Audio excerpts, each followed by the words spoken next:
Live on a Wednesday edition of the Sports Bash, 97.3 ESPN, the 97.3 ESPN free mobile app. Watch the show live on the 97.3 ESPN YouTube channel. What's up, everybody? I'm your host, Mike Gill. Josh Henning has the day off today. You out there, how you be? Well, if I were Zack Wheeler and I had the opportunity to express frustration, I probably would express it in exactly the same way that he did last night. 14 strikeouts. And I love what he said after the game last night. I was going for more. I wanted them. He admitted, I wanted those strikeouts. And he got 14 of them last night. You know, he cannot pitch in the All-Star game because he is due to pitch on Sunday, the final day of the first half of the season. But Zack Wheeler was letting Major League Baseball know last night that I not only should have been picked for that game, I have said that he should be the starter in that game. And I still think he should be. And I know the rules say you can't, but the story of Zack Wheeler, it's unbelievable. This guy had a rib removed. He had an unprecedented surgery, and nobody knew whether or not Wheeler would ever be the same pitcher that we saw prior to this random injury that happened. When he had this injury last year, we're like, what is this injury? What are we talking about here? And it sidelined him for the rest of the season. And then we weren't sure if he was ever going to be able to come back, let alone be this version of himself. But what we saw from Zack Wheeler last night, I think it's fair to ask the question, and we do ask it at Mike Gill Show. You can vote. And I want to see what everybody thinks about this. I was having a debate with my buddy last night about this. It's game 7. You can pick one guy. You going Wheeler or you going Sanchez? And I know it's a tough question to ask based on what we saw Wheeler do last night and what we saw Sanchez do the night before. But you got to try to take this all into consideration. I love Christopher Sanchez. He's probably one of my favorite pitchers to watch. But is it fair to ask the question and say, Zack Wheeler's the guy you want in the biggest of big games? I think it's pretty fair to say that Zack Wheeler may be the big game pitcher for the Philadelphia Phillies, which would ask the question, if you were setting it up, do you want Zack Wheeler pitching in game 1 of a postseason series so that he can be the guy that possibly comes back and pitches that game 7? Line it up so that you have Wheeler, or do you go with Sanchez? We've been talking about this. We're going to do Phillies Fastball at 2:30 today. And I know Geoff yesterday got a little cranky when we talked about who the biggest snub was. I don't think it matters who the biggest snub was. That's subjective. But I think what does matter is Zack Wheeler knows he's getting to the end of the road. Zack Wheeler in the postseason for the Philadelphia Phillies has been one of the biggest big game pitchers there is out there. And you got to ask yourself, if you're the Phillies, I think it's what happens here the rest of the way, is you've got to really find out if Christopher Sanchez is your number 1 or Zack Wheeler your number 1. And right now, I got to be honest, I'm not 100% sure. Look, both of them had great. Sanchez, in his career, though, with the Philadelphia Phillies, in his time with the Phillies, he has made 4 postseason starts. He has an ERA of 2.79, 19 innings. He is 0-0. The Phillies have lost all 3 games that he has appeared in the postseason. When you look at Christopher Sanchez, he has pitched in the NLCS against Arizona. He pitched in the NLDS against the Mets. And he pitched in the NLDS against the Dodgers. 4 games, 4 starts. He pitched in the Dodger series twice. So he has 4 starts. As for Zack Wheeler with the Philadelphia Phillies, he goes back to 2022, so he has some more games. He has 12 games pitched. He is 4-3 in those games. He has a 2.18 ERA, a 2.18 ERA, and a 0.725 WHIP. I mean, you can make the strong argument that right now, the guy you want pitching the bigger game is Zack Wheeler. Vote at Mike Gill Show, 609-403-0973, 609-403-0973. Who do you got? One game, 7. Game 7. Who would you want to pitch for the Phillies? 609-403-0973. By the way, right now, the votes are coming in, and it's pretty heavy one way over the other. I got to be honest.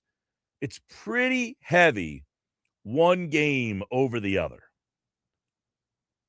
So last night, Wheeler matched a career high, 14 strikeouts, most by any Phillies pitcher this season. 7 innings, 4 hits. He's the first pitcher with back-to-back outings of 7 innings or more with 1 run or less and 10 strikeouts in a game going back to 2011.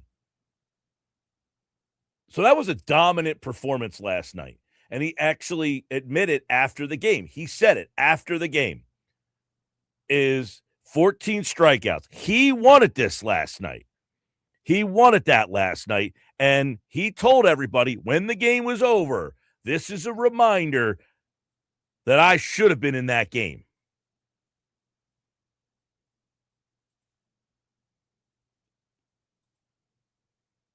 Reminder, for whoever needs to be reminded. So, it pisses me off, and it's kind of BS. So, if I wasn't necessarily right in there, I wouldn't be saying this. But I feel like I've earned it, and just because I pitch on a certain day doesn't. I mean, that I get. I know the right word, but just because I pitch on a certain day, I can't pitch an all-star game or even be there or get the recognition for it. Wheeler, I mean, a lot of people are like, it's the all-star game. Who cares? Why does it matter? I get the day off or the week off. Wheeler's saying, no, I deserve to be in that game. He wants to be recognized by his peers as one of the best, and that's the big thing. He feels like he's being disrespected here. And I'm all for. Sign me up if he feels disrespected. Does this mean that the Phillies are going to get this Wheeler more often? Deep in the back of his mind when he's pitching. And he's saying, you remember when you put Logan Webb in the All-Star game over me? Yeah. This is what I'm going to do. 14 strikeouts. It's a reminder to Major League Baseball and the people who neglected him to say, you could have put me in, you could have announced me as the starter. And he said, I don't like the whole rule because I pitch on the last day. The whole rule needs to be looked at. Mizorowski can't pitch, Ohtani can't pitch, Skeens can't pitch. They all can't pitch in the All-Star game because they're pitching on Sunday. So you have those 3 pitchers. If you bought a ticket to go to the All-Star game at Citizens Bank Park and you don't get to see those 3 guys pitch, I'd like to get a little bit of my money back. And as Zack Wheeler says, Major League Baseball could have found a way to make it happen. They could have did it a few different ways. Maybe, put me in. Maybe, I didn't necessarily have to get chosen right away, but I feel like I was right there. So maybe they put me in and automatically just shoot me right back out and put somebody else in. There's certain ways to do it. And, you figured they would have a clue about it by now, how many All-Star games they've had. And I think it's kind of just the BS rule that, just because I pitch on a certain day, I, get punished for it, I guess. Yeah, because he pitched on Sunday. And Mizorowski, too, and Skeens and Ohtani. No, Ohtani will get to hit a couple times, but he can't pitch in the game because he also pitches on Sunday. So he said, look, we can figure this out. Like if you pitch 5 or 6 innings on Sunday's game, You're telling me he couldn't throw one inning on Tuesday in front of the home fans at Citizens Bank Park? It's preposterous. That's usually their side day, their bullpen game. They could go out there and throw an inning for the home fans. And as Zack Wheeler said, he told his agent, tell Major League Baseball that I can pitch in the game. I was talking with my agent about it, and I didn't even know the rule at the time. And I told him, I was like, yeah, I can pitch on Tuesday or whatever it is the game is. I feel fine. The second and third days, which I usually throw my bullpen, so I'd be fine throwing an inning. But it's not even an option, I guess. Yeah, I could throw an inning. Tell Major League Baseball I could throw an inning. This game really matters for Wheeler. This game matters for Wheeler for a couple of reasons. One, the injury that he had. It took away how many starts from him last year? You take a look, he had probably missed half of his starts. He only pitched in 14 games last year. So it took away half a season for him.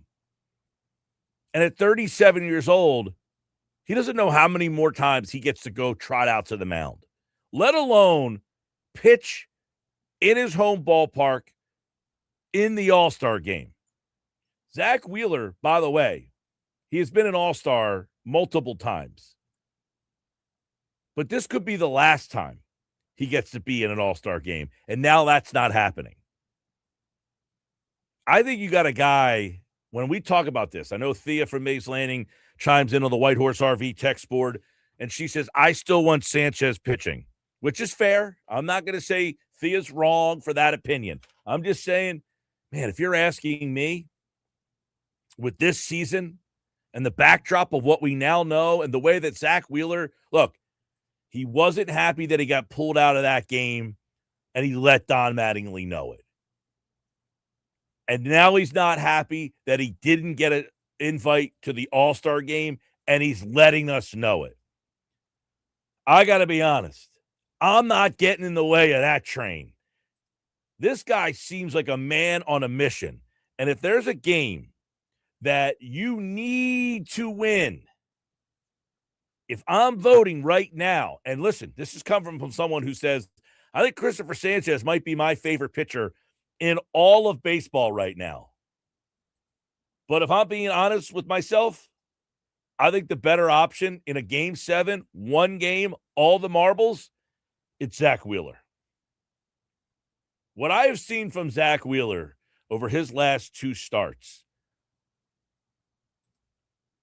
mad that he came out of the game, 14 strikeouts. And he said after the game, I wanted those strikeouts. I was going for more. He didn't back off of that. He didn't say, nah, I don't really think about it, just whatever. No, I was going. It won me over. It made me think of this conversation. And I want to have that conversation with you out there, 609-403-0973. One game, game 7, who pitches, Wheeler or Sanchez? Let me know on the White Horse RV text board, 609-403-0973. The votes are coming in right now, and it's pretty lopsided. I will tell you right now, the votes are 82-17, one way over the other. We'll update that throughout the show. The game last night, a lot to talk about. 1, Schwarber. 3-0 pitch. Belt-high fastball, maybe a little elevated. 3-0. Is he taken? Is he pitch go? Is this a pitch that he's just going to let go right down the middle of the plate? It's a 1-0 game. Game's still in hand. Right?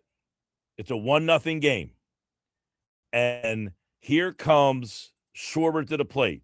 This was how it sounded last night on the Reds radio network. This is former Philly pitcher Jeff Brantley, who does the play-by-play for the Reds. This is great theater. Take a listen.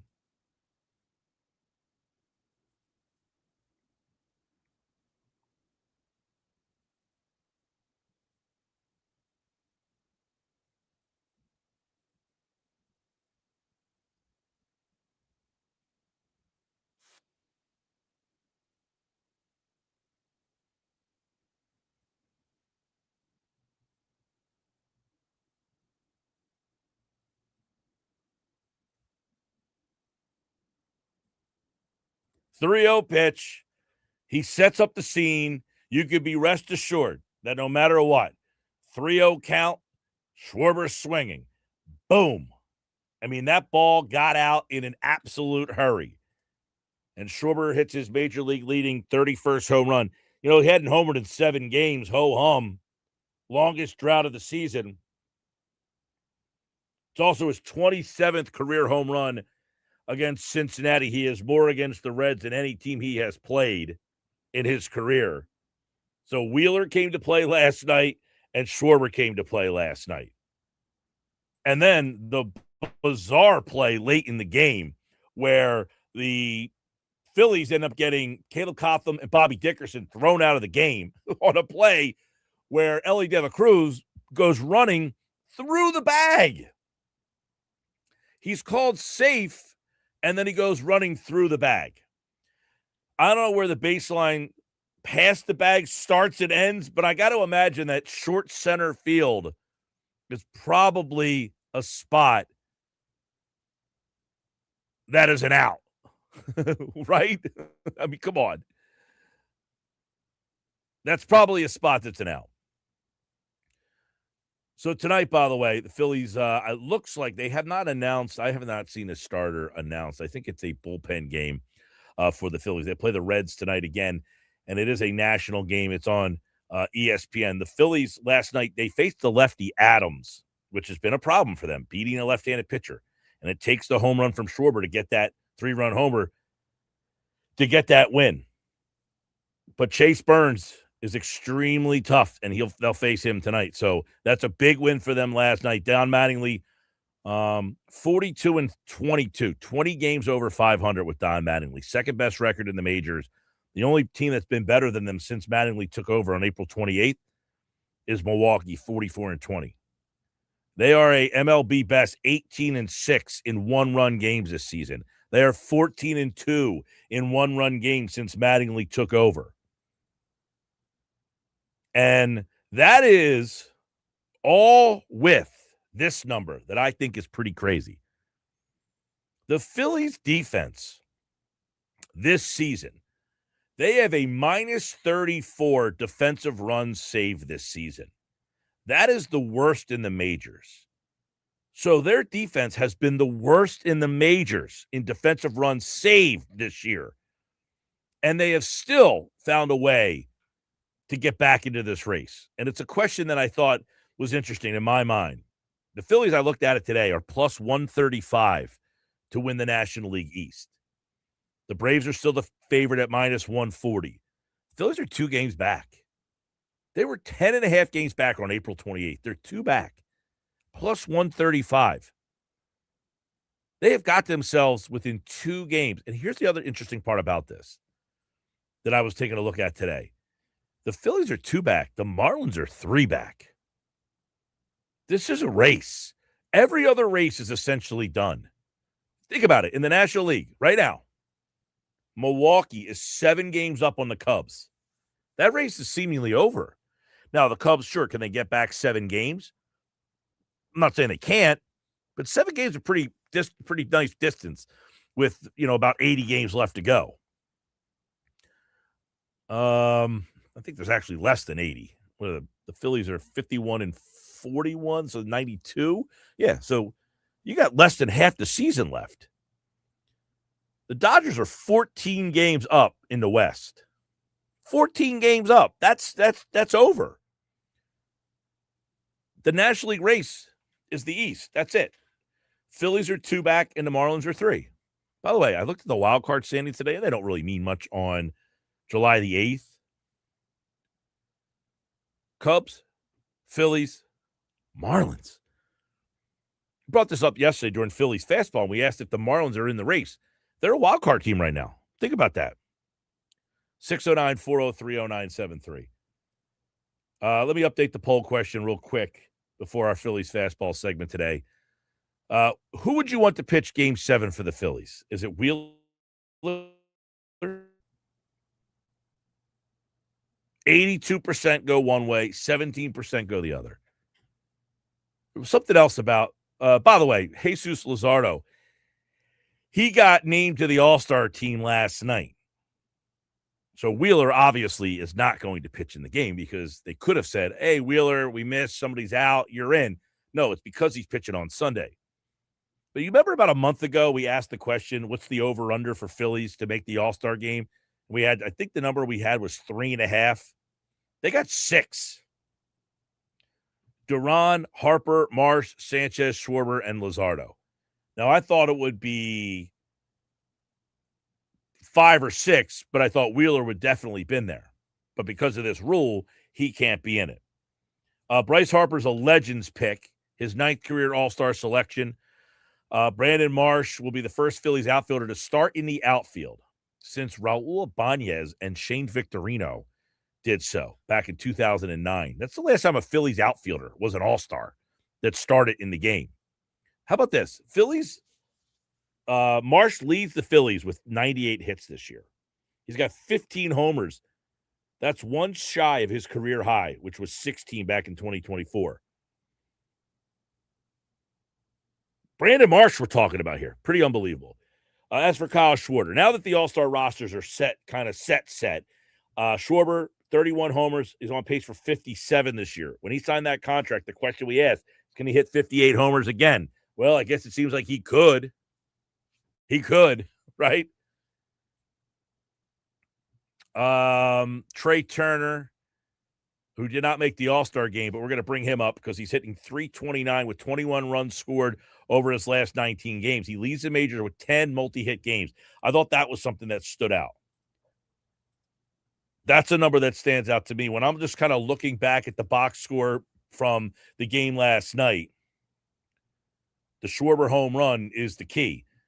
The 3-run homer. That's the big blast in the game. But you're starting to see Turner, who is heating up a little bit. He's up to 241, so we'll get into him a little bit as well. All right, Phillies Fastball this hour. Mike McGarry at 3 o'clock today. Also, Nuggets. Dave Gallagher tonight. So we got a busy show here on the Sports Bash Live on 97.3 ESPN, the 97.3 ESPN free mobile app. And, of course, you can watch the show live on the 97.3 ESPN YouTube channel. 2 o'clock hour of the show. Right here on the Sports Bash. Brought to you by the law office of Craig A. Altman, proud sponsors of Philadelphia sports coverage in South Jersey. Friday, we're going to be live at Pig Dog in Wildwood. Stop out and see the show live. Pig Dog in Wildwood. The Sports Bash will be live this Friday from 2 to 6. All right, coming up, it's today's Phillies Fastball. Don't go away.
2:30 Sports Bash Live, 97.3 ESPN.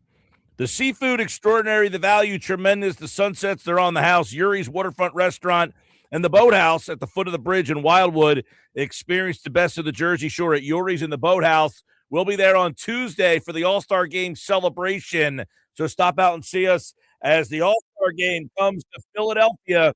And you can only listen to the All-Star Game in Philly and the Home Run Derby on 97.3 ESPN. It's time now for the Phillies Fastball. It's brought to you by Ventnor Social.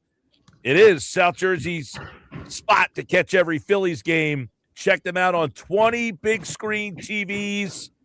And all season long, you can check out the Sports Bash for the day game watch parties. July 29th, we will be back at Ventnor Social with the Sports Bash live on location. I am Mike Gill. This is the Sports Bash. It feels like Zack Wheeler might have been listening to Geoff Kerr yesterday, thinking that he wasn't the biggest snub. And he said, Geoff, go pound sand. 14 strikeouts later. He had a great game last night. It was unbelievable. But I love what he said after the game. I mean, to me, and it brings up the question I have for you guys, and we have right now at Mike Gill Show, you can vote. I'm getting to the point where Zack Wheeler's my guy in the biggest game. If I need one game, I'm going Zack Wheeler. That guy's on a mission this year to prove people that I am one of the best, and you are not recognizing me in the category I belong. Do you guys agree, disagree? What do you got?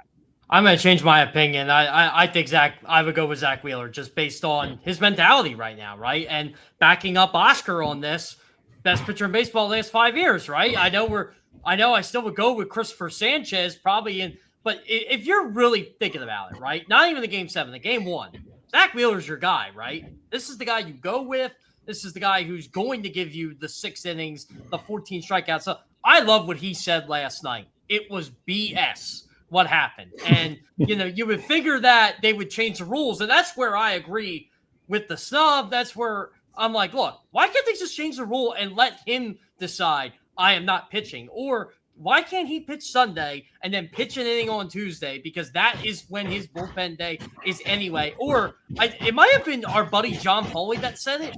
Why don't they move it to Wednesday? The All-Star game to Wednesday so these guys can pitch. I just don't understand. I love it. I love what he did yesterday. Look, he's done it.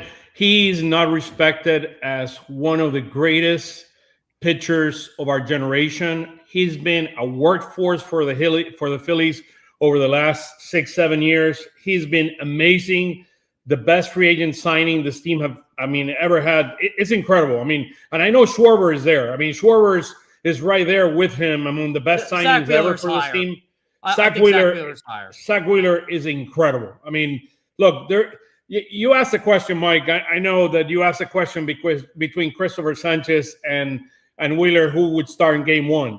I'll probably throw out there that Wheeler, to me, is probably the best pitcher in baseball right now to start a game 7 because of his experience, his background. I know Skubal is there. I know Yamamoto might be there. I know Mr. Roski's there. He only has 3 games of playoff experience.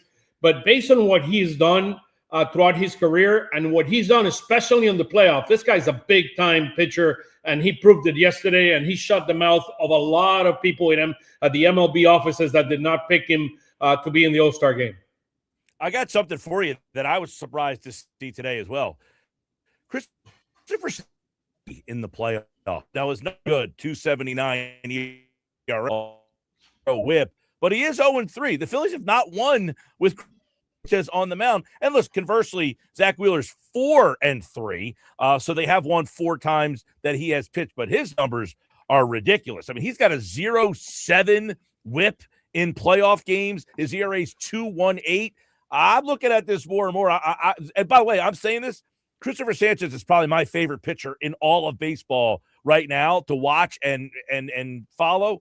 I got to say, I am the way Wheeler's pitching and then his attitude right now. He told Mattingly, I'm ticked off you took me out of that game. Then he said last night, he didn't say, well, I didn't try to get – no, he said, I wanted to strike out 14 guys. I wanted to keep striking it. This guy is on a disrespected mission. So at this point, on July the 8th, put my vote in for Zack Wheeler. Game 1, Game 7, biggest game. I want that guy pitching for the Phillies. But the other thing we need to think about is who is the MVP of this team at the end of the year. To me, right now, he's leading that boat because I would agree with that. Prior to this guy coming in here to pitch for the Phillies this year, I mean, this team was 9-19. I mean, when this guy got on the mound, I mean, this team had completely changed. He's 9-1, and he should be 10-1. And part of the message of the 14 Ks yesterday was sent to Mattingly as well. I would agree with that too. And also, a lot of people like to criticize this team for them losing to the Dodgers last year, and that's fine. Who did not pitch in that series last year? Who was not available? And Oscar and I would go on. Yeah, Oscar and I would go on Phillies Weekly every single week and tell you how big of a loss this is. And they probably will not win the World Series because they do not have this guy. Well, they didn't win the World Series. Now they have this guy. By the way, Oscar, I got to correct you. They were 8-18 when Zack Wheeler came back. Not 9-19. Yeah. They were 9-19 when 8-18 when he came back. He loves it. 8-18 when they came back. But Geoff, you're right though. You think about that. They lost 2 one-run games in the playoff series. 3 one-run game. Well, maybe a 2-1 game. It was a 4-3, a 5-3, and a 2-1 game, I think. If Zack Wheeler pitches one of those games, what's to say that they don't win that game 3-1 or 3-2? You're right, Geoff. Him being out of those playoffs last year possibly could have cost them a World Series. We think about we think of their shortcomings in their offense and the bullpen, but they also went into a series without possibly the biggest big game pitcher in baseball right now. Yeah. Think about this, right? So say Wheeler starts game 1, then you got Sanchez in game 2. Luzardo, say he repeats what he does in game 3. Then you can flip it back. Yeah. Maybe Rangers game 4, or maybe Zach's game 4, or I would put Zach game 5. But man, I'll take my chances with those 4, just like I'll take my chances with Wheeler, Sanchez, and Luzardo. So Oscar, I want to forget the last 3 playoff series, the last 3 years of playoffs. I think we all want to forget that. So saying that though, watching that series and how it unfolded last year, and saying if I have Wheeler this time around, do you feel better about the outcome? Oh, absolutely. I mean, look, Wheeler is going to pitch you 7 innings. I mean, 6+. He's going to give you those 7 innings, which we did not have. If we would have that extra arm, you could have a lot more flexibility with a Ranger Suarez, maybe not forcing him to start or be the backup or the piggybacking with Nola. Now, there's an interesting dynamic with Christopher Sanchez that we need to keep in mind. And his home versus away record. Remember when I guaranteed for you last week that Christopher Sanchez was going to win the home game? Now, he's 15-16 in his career with a 4.17 ERA away from Citizens Bank Park, and he's 25-9 with a 2.39 at home. He improved last year. But this year he's going back again to where he was before. So that's something to consider. He's basically a guaranteed at home, not necessarily on the road. Even though last year, I got to give it to him, he pitched really, really well in Dodger Stadium against the Dodgers. And do you remember, Oscar, it was 2024. They purposely put Sanchez in game 2. Yeah. So he could pitch at home. They didn't want to pitch on the road. And then remember, when he pitched the first game, it was in Arizona, which he didn't do as well. Well, but he also wasn't Christopher Sanchez. Yeah, no, absolutely. No, that's a different Christopher Sanchez. But I don't even know. I think we all just assumed that Christopher Sanchez is the ace. He's the game 1 guy. But do we still feel that he's the game 1 guy? Look, to me, the ace of this team is Zack Wheeler. I mean, to me, the ace of this team is Zack Wheeler, and Christopher Sanchez is a great. Let's put it A1 and A2. I mean, both are right up there. But look, big time pitcher. He has he showed it to you yesterday, guys. I mean, he basically toyed with that lineup. He toyed it, and he wanted to show it to the world that he's being a snub. And I won't say what I said yesterday to avoid any more controversy. He's not the biggest snub. I'll stand by that opinion, but he was a snub. He was a snub. A big time snub. Yeah, I actually texted a couple buddies last night. I said, "You guys know Zack Wheeler's gonna throw like 7 shutout innings tonight." Well, no, 14 strikeouts. That was and then he does that on top of it. He and Mizorowski and Skeens and Ohtani, none of them can pitch in the game. That's a rule that I think MLB needs to examine. It sucks. I want to see Mizorowski. I'm going on a game next week. I want to see Mizorowski pitch. I want to see Ohtani pitch. I want to see Wheeler pitch. I'm not even sure if I'm going to see Sanchez pitch at this point. Look, I loved Luzardo getting in But to me, I mean, it's like a slapping Wheeler in the face on top of that's what a they big did, slap in the face. naming Luzardo. I love La Luzardo is there, but it's like a slapping you. No, you're not getting it, period. That's it. And by the way, let's start to think about this for a second. Should the Phillies would have done something with their setup of their pitching so Zack Wheeler would have been able to go to the All-Star game? Exactly. Why couldn't Wheeler pitch on, I don't know, maybe a couple of things on Saturday? I don't know. It's weird, isn't it? I don't know. Look, this could have been planned 2, 3, 4 weeks ago. I mean, just saying. Well, I agree with you, and I all think these that is teams a fair are. criticism. But all these teams, all of them Mizorowski can't pitch, Skeens can't pitch, Ohtani can't pitch, Wheeler can't pitch. We're getting robbed of seeing 4 of the best pitchers. That is true. That is all true. It is hurting the game. And look, I'll be honest, maybe we'll have a different opinion 20 years from now when Andy Pages is a really good player and Brandon Marsh is a really good player, you know, when we look back at their careers. But right now, I do not love these All-Star game lineups. I'm just like, Yeah. Well, I mean, we saw Verlander. He getting in today. Is an is honorary he the legend pick? He was the legend pick today. He did announce he will retire at the end of the season. Guys, Mike, by the way, I catch you this morning on Birds 365 about what you said before, when the winner of that team of the game would either get home field. I thought that was an interesting idea. I do like what they're doing right now better because it's more exciting and it's, I mean, from an entertainment standpoint, it's better. But I liked it when it counts. By the way, this to me is one of the best all-stars. I mean, the NFL is a joke.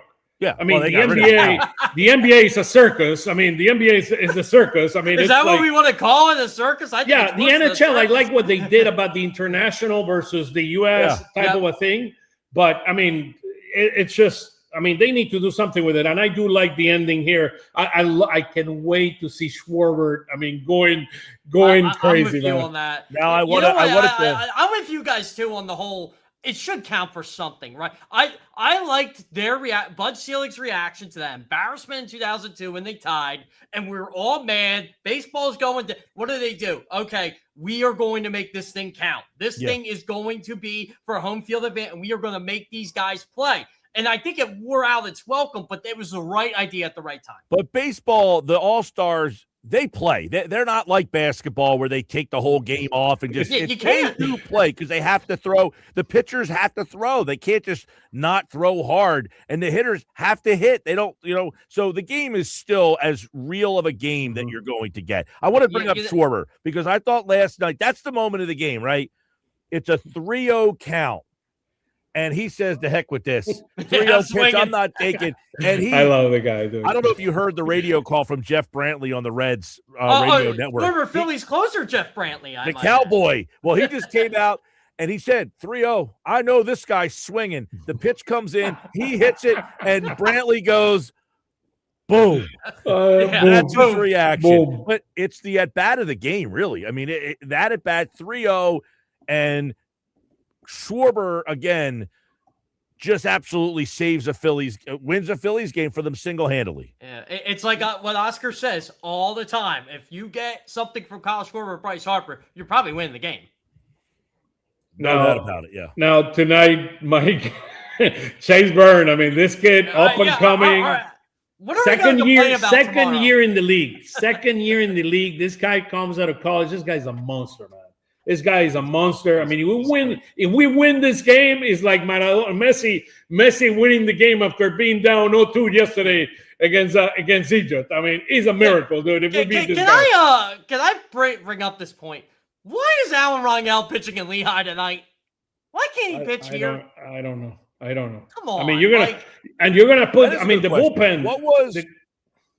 You're going to put the bullpen in trouble. What was the reasoning? What was the reasoning, Geoff, that they decided to do this? To have more bullpen arms? Yeah, they sent him down to have more bullpen arms this weekend, but I just don't understand. And I guess Keller's going to be activated later today, and Trevino's going to. That is my educated guess on this, but like, who do you send down for Rangel? I guess that's where it's. Confusing. I mean, to me, that's the least concern. It's just today you need innings. And you're going to burn the bullpen. I mean, that's and Ryan Kirkering is not throwing today. No. And No by the way. way, I'm glad you brought this up, Geoff, because yesterday we gave our confidence in the bullpen rankings, and Kirkering yesterday, if he was number 2, did he drop behind Bolin? He might have. I mean, look, and I thought Orion was fine but when he walks people, he really walks people. It's crazy, like how his high leverage numbers are really, really good, but then you get to the walks, and then it's the 132 batting average goes up to a 313 on base percent. Why? Because he's walking people. 12 strikeouts to 9 walks in high leverage situation. He has to clean that up. He has to have more trust in his fastball, and he needs to. Look, that sweeper is incredible, but teams are not swinging at it. So you got to try something else. The next 10 days of Keller are going to be huge to determine if we're going to bring a big-time reliever back to support Duran. Phillies tonight, Chase Burns is the starter for the Reds. You said, what are we going to be talking about tomorrow? Probably a night where the Phillies strike out 14 times. 15, like how the Reds struck out 15. Like how the Reds struck out, what was it, 18 times last night? Was it 18? 18 times the Reds struck out last night. 18 times they struck out. Which it just feels like a scheduled loss tonight. And let me put it this way: in 30 at bats against Burns, 12 strikeouts in his career.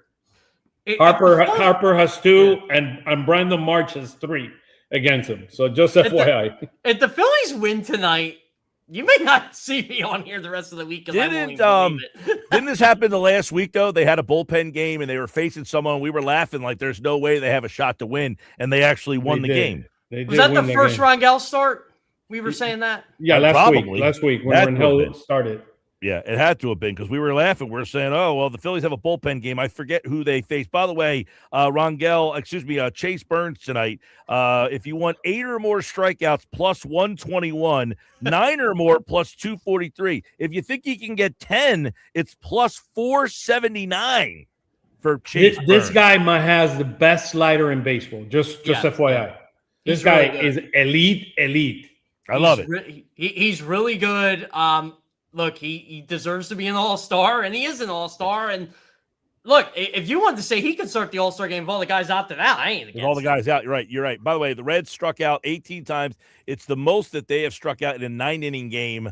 They struck out 19 times, one last year. And this Reds team that made the playoffs last year, they are 11-21 since the start of June. The Phillies are 2 back of the Braves in National League East. That is our Phillies fastball today. Yes. Question for you guys. Do they catch the Braves by Sunday? No, I don't think so. You know what, guys? I agree. I agree. Probably not the Marlins. The Marlins are right there, guys. The Nationals are right there. They're 4 back. Yeah, but the Marlins have the Marlins have the pitching to basically face anybody. I mean, remember when we play the Marlins, we play 2 nobodies and then Alcantara.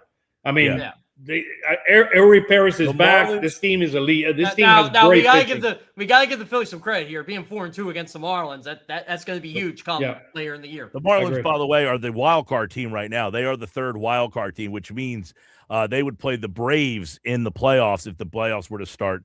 I think they beat the Braves right now. Woo, baby.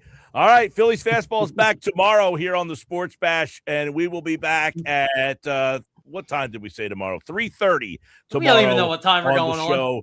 Friday at 2:30, we'll be back right here on the Sports Bash Live. For Oscar and Geoff, this is the Phillies Fastball on 97.3 ESPN. Thanks, guys. Go Phils. All right, Phillies Fastball is back again tomorrow here. You can catch us each and every day talking some Phillies, and that's brought to you by Ventnor Social, the place to go to catch every Phillies game. And we'll be back there on July the 29th, so make sure you stop out and see the show at Ventnor Social in Ventnor. Check out their Facebook page for up-to-date information on all the specials. Sports Bash July the 29th. All right, when we come back, do you remember? We got some big ones today. Stick around.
All right, coming up in the next hour on the Sports Bass Live, 97.3 ESPN.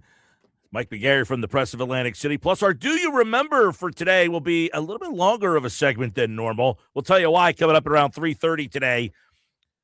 Nuggets on the way, plus Dave Gallagher tonight, and our Unsportsmanlike Moment of the day. This hour of the show brought to you by the law offices of Craig A. Altman, proud sponsors of Philadelphia sports coverage on 97.3 ESPN. Hey, I want to tell you about my friends over at the Branches Outreach in Cape County. Their team, volunteers, donors, and community partners work together to provide meals, stock pantry shelves, distribute clothing and personal care items, and connect individuals and families with advocacy, case management, and support they need. You can help whether you live here year-round or you're just here visiting. You could be a part of the team. Visit thebranchesoutreach.org and make a donation today.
All right, 3 o'clock, Sports Bash Live, 97.3 ESPN. Do you remember, it's a good one from today, coming up at 3:30 today on the Sports Bash. There's two big events that happened today that will give us a little bit more meat on the bone to talk about. Last night, the Phillies gave us plenty to discuss. Mike McGarry from the Press of Atlantic City is going to join me this hour of the show. It's brought to you by Broadlee's Plumbing, Heating, and Air Conditioning. Call 609-390-3907, online, broadlees.net. Don't forget, tomorrow, our own Billy Schwein from the locker room is going to be over at Blitz's Market with the Chief, Craig Berube. He'll be signing autographs at Blitz's Market tomorrow from 11 to noon. So stop out and get a nice pen to paper from the Chief, Craig Berube. That's tomorrow. The Sports Bash Live on Friday. We're going to be at Pig Dog in Wildwood. Never been there before. First time. So stop out and hang out with us to kick off the weekend. They got a great event going on down there this weekend. The flag football battle at the beach. Love that. In Wildwood. Battle at the beach tournament in Wildwood right there at Pig Dog. 14 strikeouts last night for Zack Wheeler. Mike McGarry from the Press of Atlantic City. Mike, if you had a pitch, Game 7, pick one guy, Wheeler, Sanchez, who you going with? Wheeler, without any hesitation or question. Last night didn't push you over the top. Was this already predetermined? No, Mike, I wrote about 2 weeks ago. I think I was a little bit ahead of my time in one of my must-win columns that you can still find at pressofac.com. That, to me, Zack Wheeler should be the starter in this all-star game coming up Tuesday in Philadelphia. How he's not on the team, how he has not been picked, to me, is just a miscarriage of justice almost. To me, this game is about celebrating the best players and also celebrating the best stories. And Zack Wheeler at 9-1 with an ERA in the low twos, coming off what he went through last year. This was not a hamstring injury. This was not even a sore forearm. This was not even a sore elbow. This was blood clots.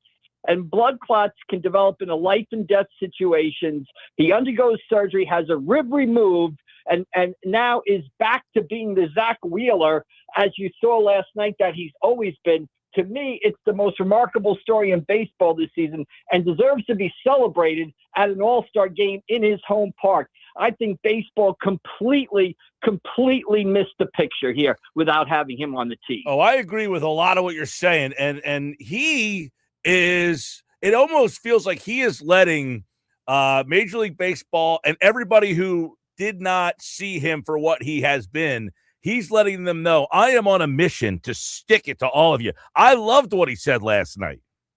Yeah, absolutely. He's like on the Zack Wheeler Vengeance Tour. We should get T-shirts made up or something, right? Zack Wheeler Vengeance Tour 2026. I mean, I've been around Zack now since he came to Philadelphia. He is a nice guy. He is easy to deal with in the clubhouse, but he doesn't suffer fools, and he is direct in what he says. And just like he let people know when he wasn't happy that Don Mattingly pulled him out of a game and out away from a win, he's not happy that he was on this world, that he wasn't picked for the team. And again, might be the best thing that ever happened to the Phillies if he's going to pitch like he pitched last night. I'll tell you what, 14 strikeouts. And, Sanchez, many people look at him as kind of the ace of the staff right now. If there's game 1 to pitch, forget game 7, the biggest game, who opens the playoffs in your mind right now?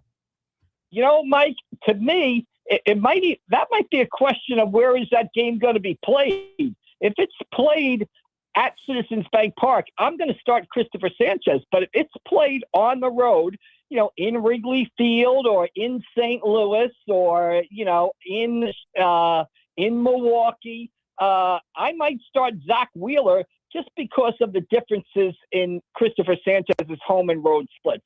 Look, Christopher Sanchez has been outstanding this season.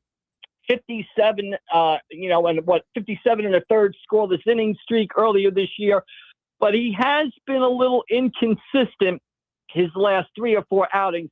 when I say Wheeler for Game 7, that's just based on Wheeler, who he is. He's been one of the best pitchers in baseball since the Phillies signed him. He's got a ton of playoff experience. He's succeeded in the big spot before. That's why I go to Zack Wheeler in Game 7. But Sanchez has also been outstanding so far this season. And I think, you would hope that he would probably get the start Tuesday night in Philadelphia. Yeah, I know Sanchez, by the way, we looked at this earlier. I was a little surprised. 0-3 he is in the playoffs with a 2.79 ERA, a 1.086 whip. I mean, his numbers are good, but the team is 0-3 when he has pitched. Now, Wheeler is 5-3 in play. Excuse me, he is 4-3. The team is 5-3.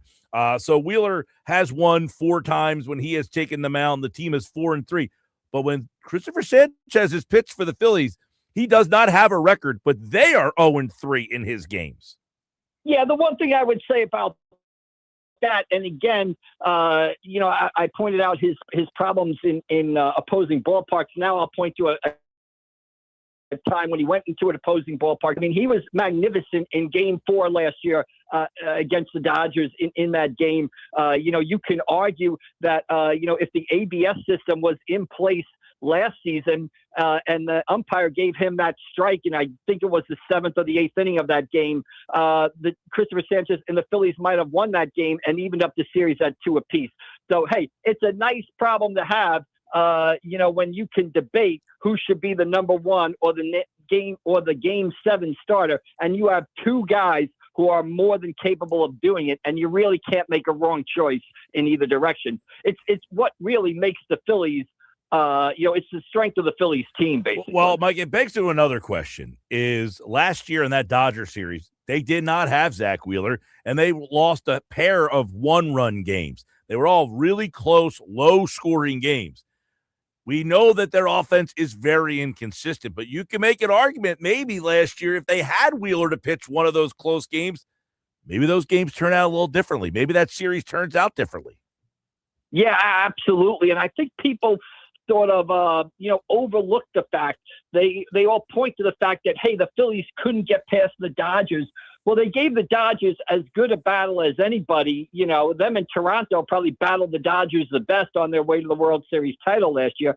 And again, what would the Dodgers have done without Yamamoto or without Shohei Ohtani on the mound? That's the same situation the Phillies were faced with last season. And I think that leads to the question that I see, in last night's game especially, and see, Mike, they've got it. I don't know how you feel, but to me, the number one priority is they've got to do something about this bullpen. This bullpen is not October ready. I mean, Jonathan Bolin, nice story, but I don't think anybody on the Phillies wants to see Jonathan Bolin strolling to the mound to the tune of Big John to face Ohtani, Betts, and Freddie Freeman in a National League Division Series or a championship series. They've got to do something about this bullpen. Well, it's an interesting point because I was going to ask you, Mike, the confidence level in these bullpen guys. If Duran is 1, I don't know. Who is your number 2 at this point?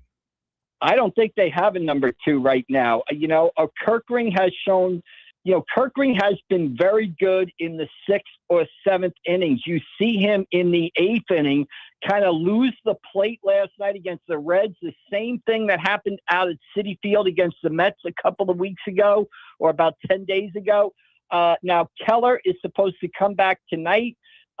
We'll see. I mean, if he can come back and be the guy that the Phillies thought he was going to be when they signed him in the offseason, maybe that helps them out a little bit. He wasn't that guy early this season, although I thought he pitched in a little bit of tough luck, but still, he still struggled at times. So I don't really trust Kirkring in that 8th inning.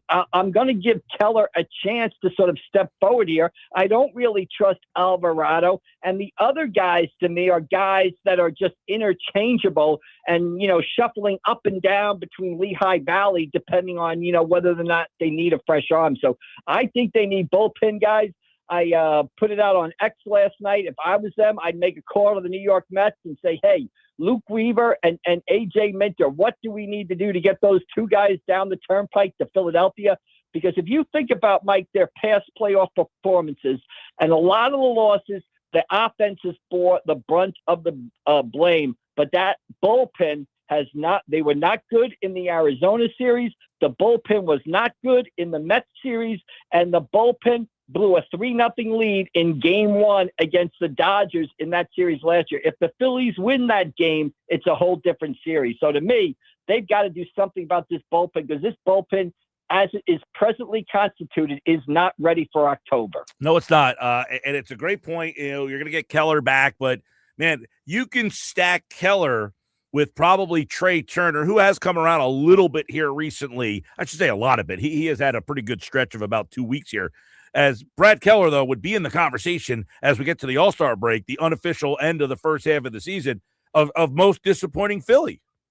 Yeah, absolutely. And Mike, I was kind of, obviously hindsight is 2020, but when they signed him, the question that I had was, he had only done this for 1 year with the Chicago Cubs. He had a great season last year. Until then, he was kind of struggling to make it as a starting pitcher.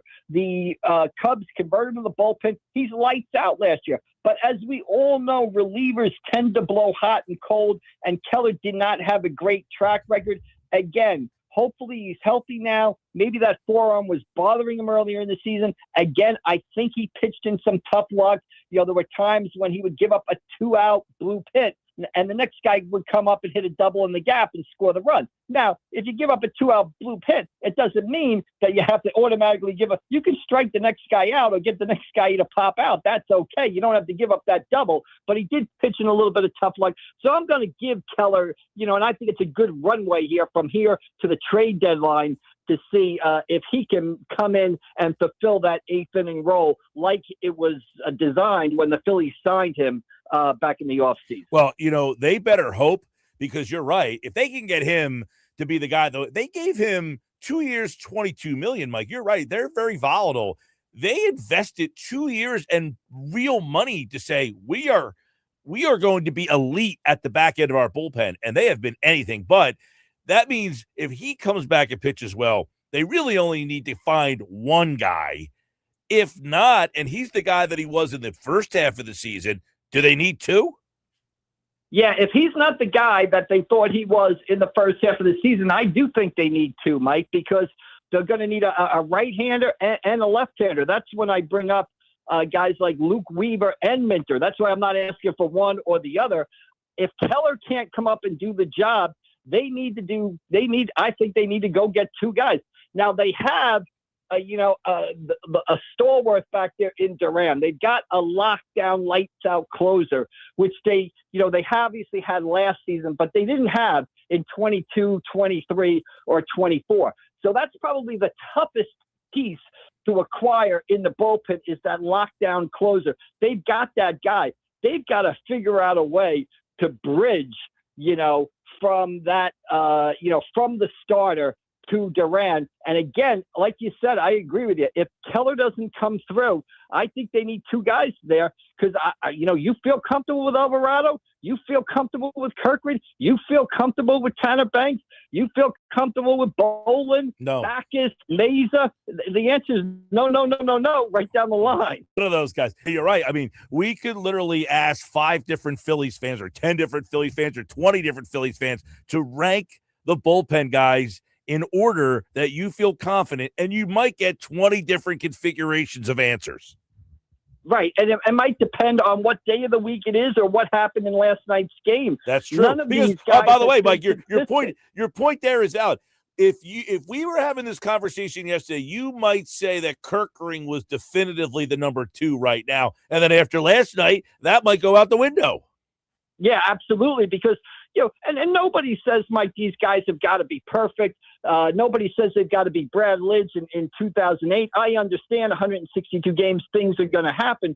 But when you see a pattern, you see Kirkland's inability to throw a strike last night, and you put that with, 8 or 9 days ago, when, again, on the road in Citi Field in a big spot, he had an inability to throw a strike also. When you see patterns like that, that's what starts to worry you. Mike McGarry for the President of Atlantic City Phils tonight. It will be a bullpen game against Chase Burns for the Reds. By the way, 3-0 pitch last night. Schwarber with a absolute moonshot, and he has stayed hot as well. So the Phillies get that win. They'll need one from the offense, I would think, tonight, right? This is a night where the offense has to win it for you?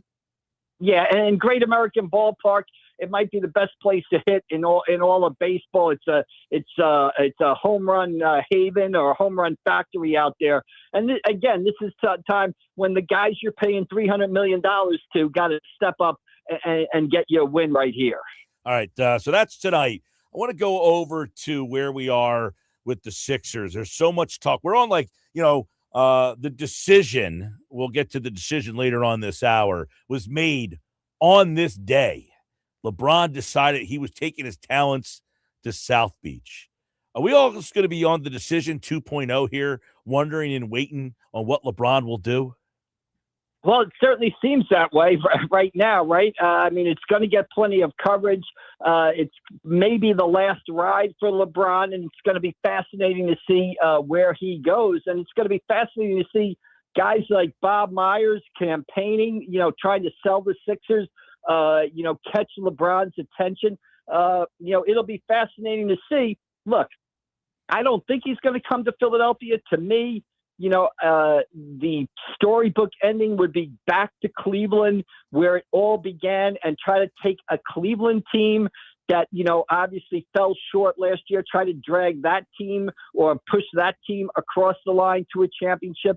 But hey, if he comes to the Philadelphia 76ers, obviously it's going to improve the 76ers, and it's going to be a great story, and it's going to be fun to watch because you're going to have one of the, five greatest players, four greatest players, two greatest players of all time playing for the team down the street. Somebody suggested, it might have been Bill Simmons, suggested LeBron does what Roger Clemens did back in the day and just kind of wait out till like Christmas and evaluate all the teams, and then after Christmas into the new year, decide where he wants to go. That's not a bad idea. I did listen to that podcast where Bill Simmons said that, and I think that's a fascinating idea, especially because, why would LeBron want to put I don't know, he's obviously not going to play 82 games, but why would he want to put, 60 games worth of mileage on those 41-year-old legs when we saw last year what a 25 game quote unquote vacation can do for an old player in Paul George. Paul George came back rejuvenated, right, and actually played well the end of that season and into the playoffs. So I could see that sort of situation. See who got hurt. See who's off to a hot start. Where he would fit in best. I don't think it'll play out that way, but that's not a bad. That's not a bad strategy for LeBron to follow there. All right, Mike.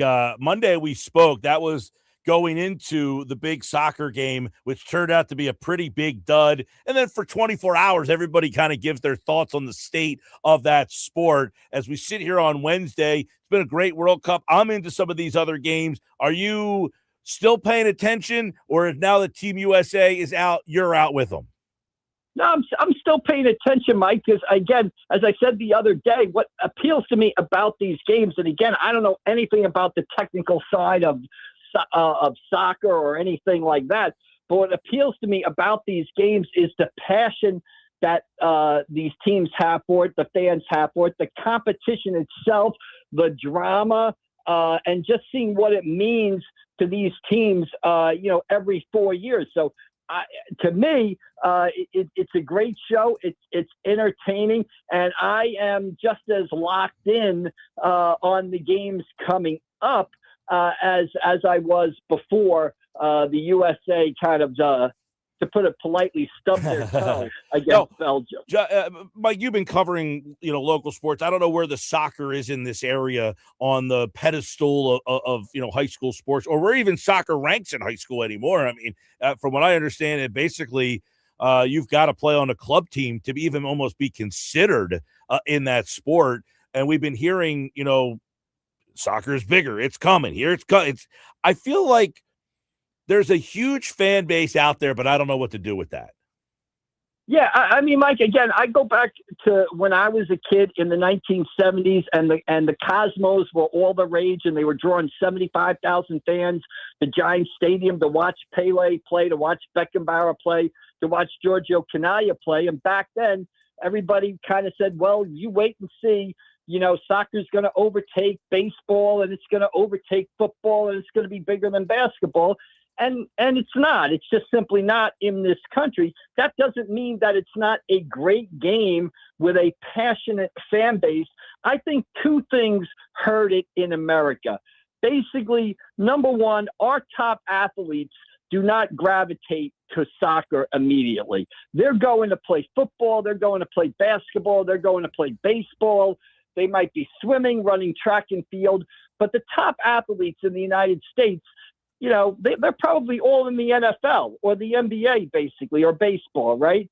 Unlike other countries where I would assume the top athletes in Argentina, they go play soccer. And the other thing I think that hurts it in the United States is the United States doesn't have the league that is the best in the world, right? I mean, the NBA is the best basketball league in the world. Football exists on its own. Major League Baseball is the best baseball league in the world. The NHL is the best hockey league in the world. The soccer league in the United States is simply not the best. So I think that's also what kind of hurts it, from really moving up a couple of notches. Yeah, it's the way that I kind of, look at it, Mike, is the fact that you're right. You generally try something else first before you decide, I'm not good enough at those, I'm going to try this. And then the ultimate thing is you have to make a decision at a very, very young age that I want to stick with that sport. And if I am good enough to do it, my best path is to move to another country to be able to excel at it. That's a tough way to go if you're trying to, you got a kid who wants to play Little League and he wants to go to college to play. And then ultimately, if he makes it, he plays here. If you make it in that sport, you've got to go to Belgium or Croatia or Italy or England. And that's not easy to say that's what I really want to do with my future. Yeah, I think that's a great point. And I think the other point is, and though, you don't see a lot of three-sport athletes today, they're becoming rarer and rarer, and you're seeing more people focus on one sport at earlier ages. And I'm not so sure that's a positive trend. But our athletes today, again, have more choices. A talented kid who is an athlete, before he starts to specialize, maybe at the age of 12, 13, 14, he's probably played football, he's played basketball, he's played baseball, he's played hockey, he's played soccer.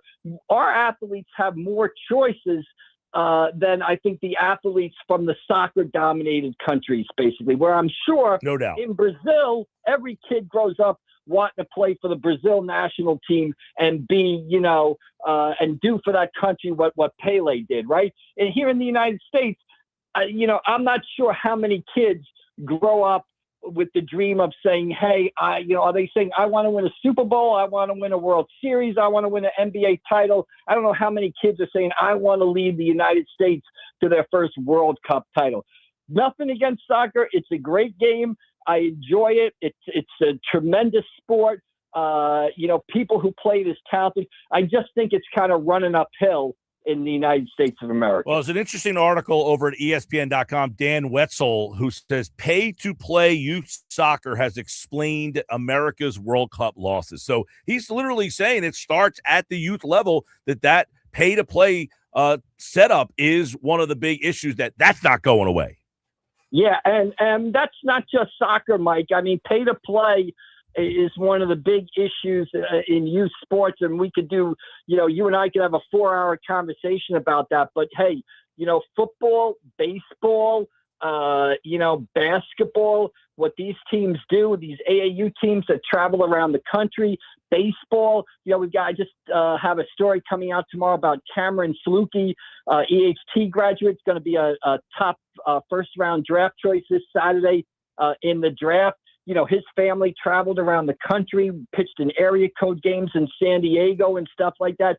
It's a lot. It's not just soccer. It's every sport. And that's an issue that people have got to look at before you start pricing people out of opportunities. And I don't think anybody wants that. Well, I would say you mentioned football, but football is the one sport that doesn't really have travel or club or AAU level. You have to play high school football still because, you can't go play on other teams and keep taking the hits. So that model still seems to be working for that sport. Yeah, but the one thing that football, it's been the rise of the last 4 to 5 years you've seen, is this time of year, sort of the 7-on-7 circuit has become a big deal in football. So it's almost like if you're a wide receiver or you're a quarterback and you want to attract the attention of college scouts, much like basketball players had to go play in AAU tournaments, 7-on-7 football has sort of come in and brought some of those expenses. But you're right. There's no, you mentioned it before, a lot of great soccer players might play for their high school and might also play for a club team. A lot of great swimmers might swim for their high school and also swim for a club team.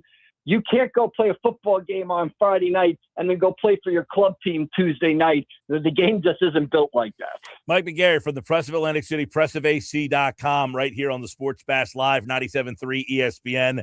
All right, good conversation, Mike. We appreciate it as always. We'll catch up with you to preview the weekend. All right, we'll see you down the road, Mike. Enjoy the time there. All right, we will do so. And, of course, on Friday, the show will be live at Pig Dog in Wildwood. That's going to be fun. He talked about the 7-on-7. Yes, he is right about that. If you are a skill player, offensive lineman doesn't help them out as much. But flag football is getting bigger. And we're going to be at one of the biggest flag football. It's the fastest growing sport in America with more than 250 youth and adult flag football teams at the annual Battle on the Beach tournament. And it's happening Friday in Wildwood. That's all weekend long, Saturday and Sunday. Watch all the action, no admission fee for spectators, and you can watch it at Pig Dog. Take a break from the sidelines. We're right next to the fields. Try the new Rough Life beer, a collaboration with Mud Hen Brewing Company, and check out the Sports Bash live this Friday, only at Maurice Pier in Wildwood. Coming up, do you remember? Yes, we gave you a little hint at what it is. But if you missed it, stick around. That's next. This is the Sports Bash on 97.3 ESPN.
7:33 Sports Fast. Do you remember events that happened on this day? We got a couple of them that we're going to dive a little deeper into today. And both of them have some local ties. We'll just say that. All right. The first one on this day, do you remember? On this day back in 2010, LeBron James made the decision in a live ESPN special called, quote, The Decision, that he would be leaving Cleveland and taking his talents to South Beach. So I went back, we got the audio of that very moment.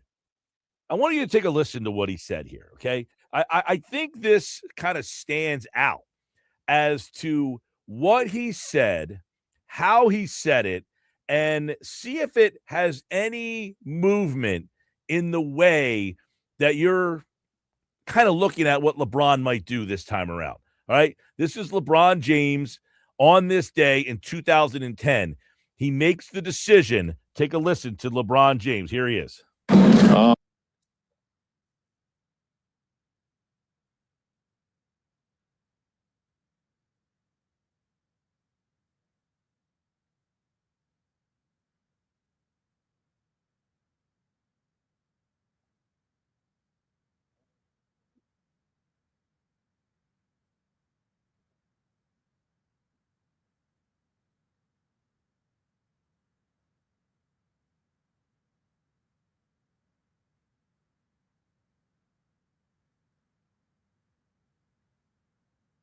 All right. So he says, I feel like it gives me the best chance to win for the next couple of years.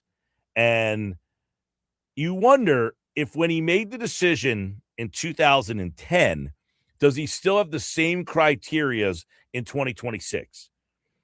When he made the decision, he said to go to South Beach. The decision was based on the fact that he thought the Heat gave him the best chance to win. Not just in the regular season, but to win in the playoffs.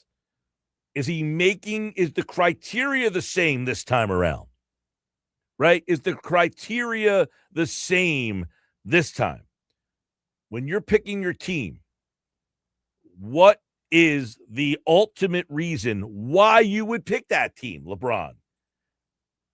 And the one thing, it's interesting because Brian Windhorst was on a Cleveland radio show, I guess it was today or sometime this week. And this is something interesting that he said, that he thinks it would be weird to see LeBron play in Philadelphia. Take a listen.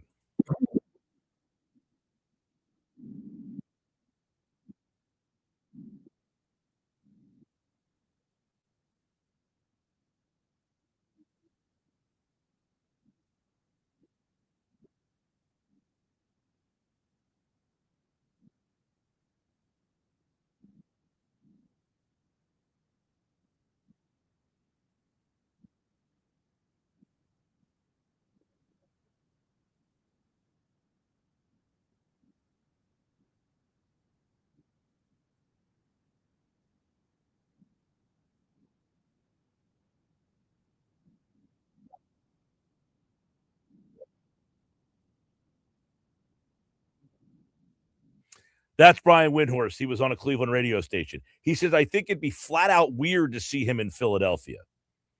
And he said, this is just vibes. It's all just based on the vibes.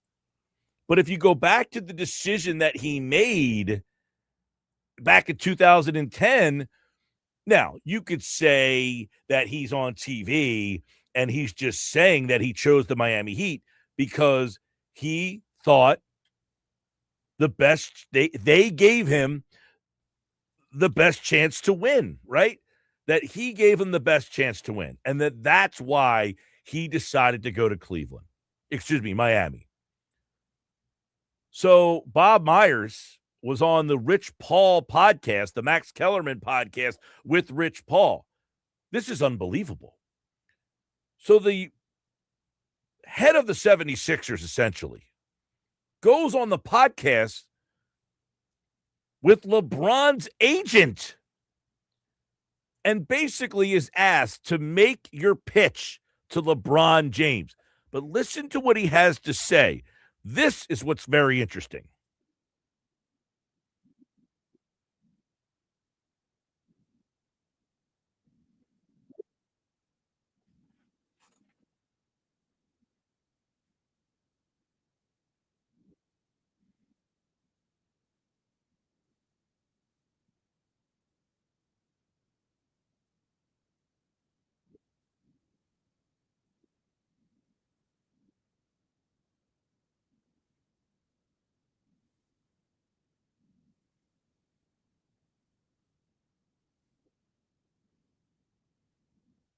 You can win here. If it's about winning, Bob Myers, does he have a strong enough persona to tell LeBron? Now, according to reports, LeBron is not going to meet with any of these teams. He's essentially sending Rich Paul to meet with the teams, and then Rich Paul will come back to him and say, these were their pitches, and then they'll make the decision. There's two things here. One, Bob Myers ran the Golden State Warriors. Does he have enough cachet that LeBron James hears him say, my pitch is this? If you want to win, you'll come here. You want to go to Cleveland and go back home? Totally understand. You want to go to Miami and do that for the second time? Sure. You want to go to Golden State and pair up with Steph? Okay.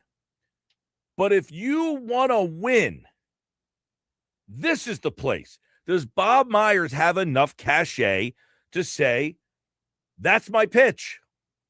And that LeBron says, Bob Myers, Golden State Warriors, that guy won. That guy's a winner. And his pitches, do I want to win? Sold. Because that's what LeBron said at the decision. I picked Miami because I want to win. Right? The other part of this podcast that I thought was kind of interesting is Bob Myers is on the podcast. Why? Why is Bob Myers randomly on this podcast? You know, that's a pretty big get, isn't it? To get Bob Myers. Now, I get it. Rich Paul is the highest level of agents in the NBA, as far as I'm concerned. He is the Scott Boras of the NBA. So it's not like Rich Paul is some schleprock. Rich Paul has a podcast. Why is Bob Myers, who runs the 76ers for the most part, I mean, he's the head of Harris Blitzer, but he's also in charge of running the 76ers in some capacity. So why is Bob Myers even on the Rich Paul podcast? Because as Bob Myers and Rich Paul said to Bob Myers, you're my friend. We're buddies. How much influence is that? You know, we're talking about, does he want to go home? Does he want to play in Miami? Does he want to pair it with Steph? The one guy making the decision for him is his agent.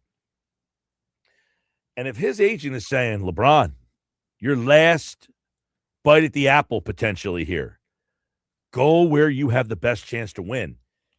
My friend Bob Myers is a winner. Go there. I saw the Kalshi odds for LeBron have risen for Philadelphia all of a sudden in the prediction market. And I don't know if that has anything to do with these podcasts, but if you haven't noticed, you know, a lot of these things recently, there's been a lot of inside information, a lot of insider trading stuff that seemingly is happening in the world. LeBron's next team earlier this morning, now it has changed throughout the day, but Philadelphia has all of a sudden gone up to, it was 15 earlier, it's down to 13. That's still up 8% from earlier in the day. Cleveland has dropped 5%. It's down to 47% chance that he goes back to Cleveland. 20% Miami, 17% Golden State, 13% Philadelphia, and just 4% Minnesota. does the Philadelphia thing seemingly make more sense? As Bob Myers continued by saying this.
All right, that's Max Kellerman as he's making the pitch to Bob Myers.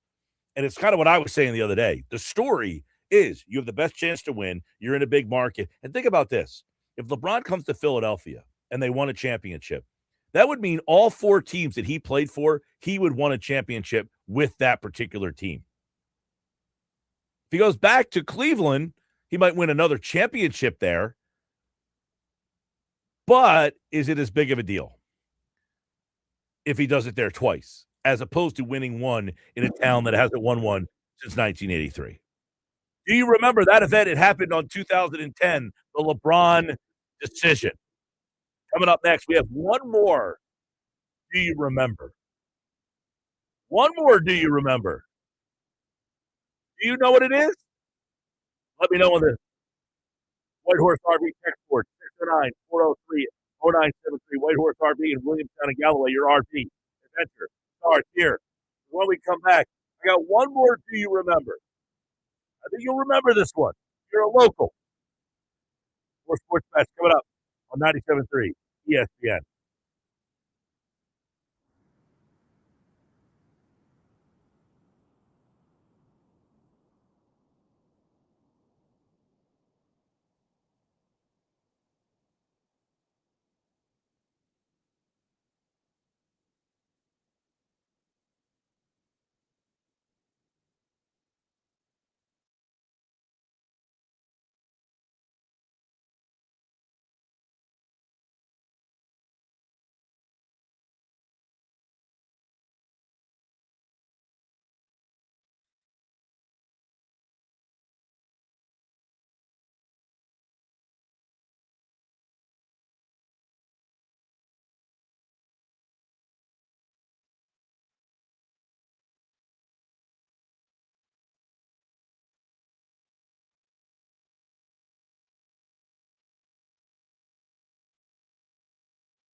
All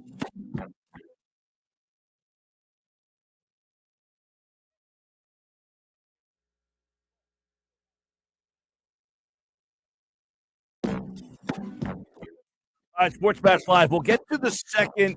Do you remember in just a second? Phillies lineup is out. It's brought to you by Chachi's 13th floor, coming soon to the White Horse Pike in Absecon. It's your chance right now to win a $100 gift card to Villa Rafiti's Chachi's 13th floor by texting your name and where you're from. And if the Phillies scored exactly 13 runs tonight, you could win a $100 gift card. If the Phillies do not score 13 runs, don't worry, you're still in the running for a $25 gift card we will announce on Friday's show. By the way, Phillies lineup tonight, pretty interesting. They have made a couple moves. Alan Rangel is up, and he will start the game tonight with this lineup behind him. Leading off and playing first base, Bryce Harper. Batting second, Kyle Schwarber. Brandon Marsh hits third. Bryson Stott is in the cleanup spot. Lefty, lefty, lefty, lefty. Alec Bohm hits fifth. Gabriel Rincones, lefty, hits sixth. Justin Crawford, a lefty, hits seventh. JT Realmuto hits eighth. And Edmundo Sosa hits ninth. That is your Phillies lineup tonight. Text your name and where you're from to 609 403 0973. And if the Phillies scored exactly 13 runs with that lineup tonight, you can win a $100 gift card to Chachi's 13th floor at Villa Rafiti's, coming soon to the White Horse Pike in Absecon. And if they don't score 13 runs, you're still in the running for a $25 gift card. Harper, Schwarber, Marsh, Stott, Bohm, Rincones, Crawford, Realmuto, Sosa. That is the lineup for Alan Rangel tonight. All right.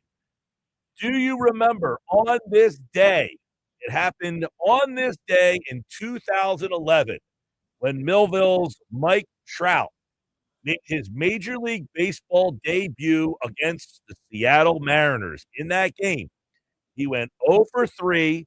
He hit 220 in 40 games in 2011. He would come back the next year to win the 2012 AL Rookie of the Year. So after just 40 games, some people might have said, this guy's no good. This Trout guy, get rid of him. Turned out to be pretty good. And by the way, he will start for the American League in the All-Star game for the 11th time, and it is the 12th time he has been named to the All-Star game. Mike Trout made his debut on this day, July the 8th, in 2011. Wow, hard to believe. This hour of the show brought to you by Broadleaf's Plumbing, Heating, and Air Conditioning, 609-390-3907. Hey, I want to tell you again about my friends at the Branches Outreach down in Cape May County. You know, you could be a part of it if it's a year-round resident down there, or you're down here for the shore for the summertime. You can help the mission move to a better direction. The branchesoutreach.org support the Road Ahead campaign and keep the branches moving.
Football at 4 powered by the Inside the Birds podcast, and it is brought to you by our friends at the Fanatics Sportsbook at Ocean Casino Resort in Atlantic City. And, of course, you can watch all of the World Cup action at Ocean Casino Resort and the Fanatics Sportsbook. Big screens, big bets, game day hits different at Ocean. To learn more, visit theoceanac.com. Don't forget to check out all the live entertainment. Matt Rife, July 24th and July 25th at Ocean Casino Resort in Atlantic City. You know, it's that time of the year, ESPN.com kind of doing all their lists and all that kind of stuff. We do have a Mosher mailbag for you. Mosher will join us in just a moment here.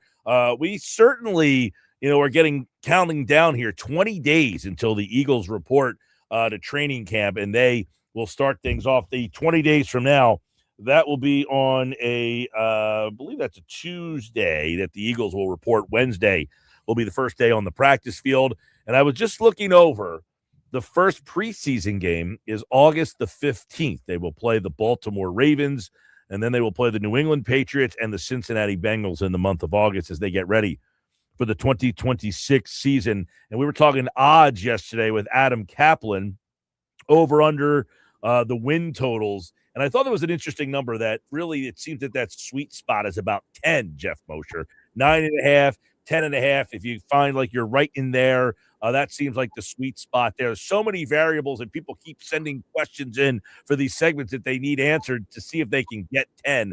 But I don't know if you saw any of those odds and thought that something stood out about them, because I definitely thought that getting to 12.5 or getting over 12.5, that number seemed to be a little out there for me. But the one number was the fact that to win the NFC East and to make the playoffs, I thought they were a little lower than I anticipated. To win the NFC East, they are not a huge, heavy favorite there. While they are a favorite, plus money, not huge favorite in that realm.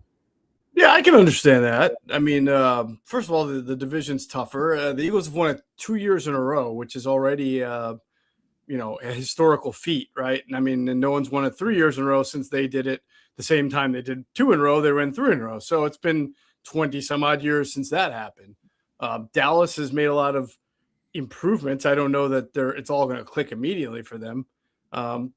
Every team has made a lot in the division has made a lot of coaching changes, and you're getting a healthier quarterback back in Washington, who was very dynamic as a rookie, and you saw some pretty good stuff out of Dart last year with the Giants. So it's a tougher division.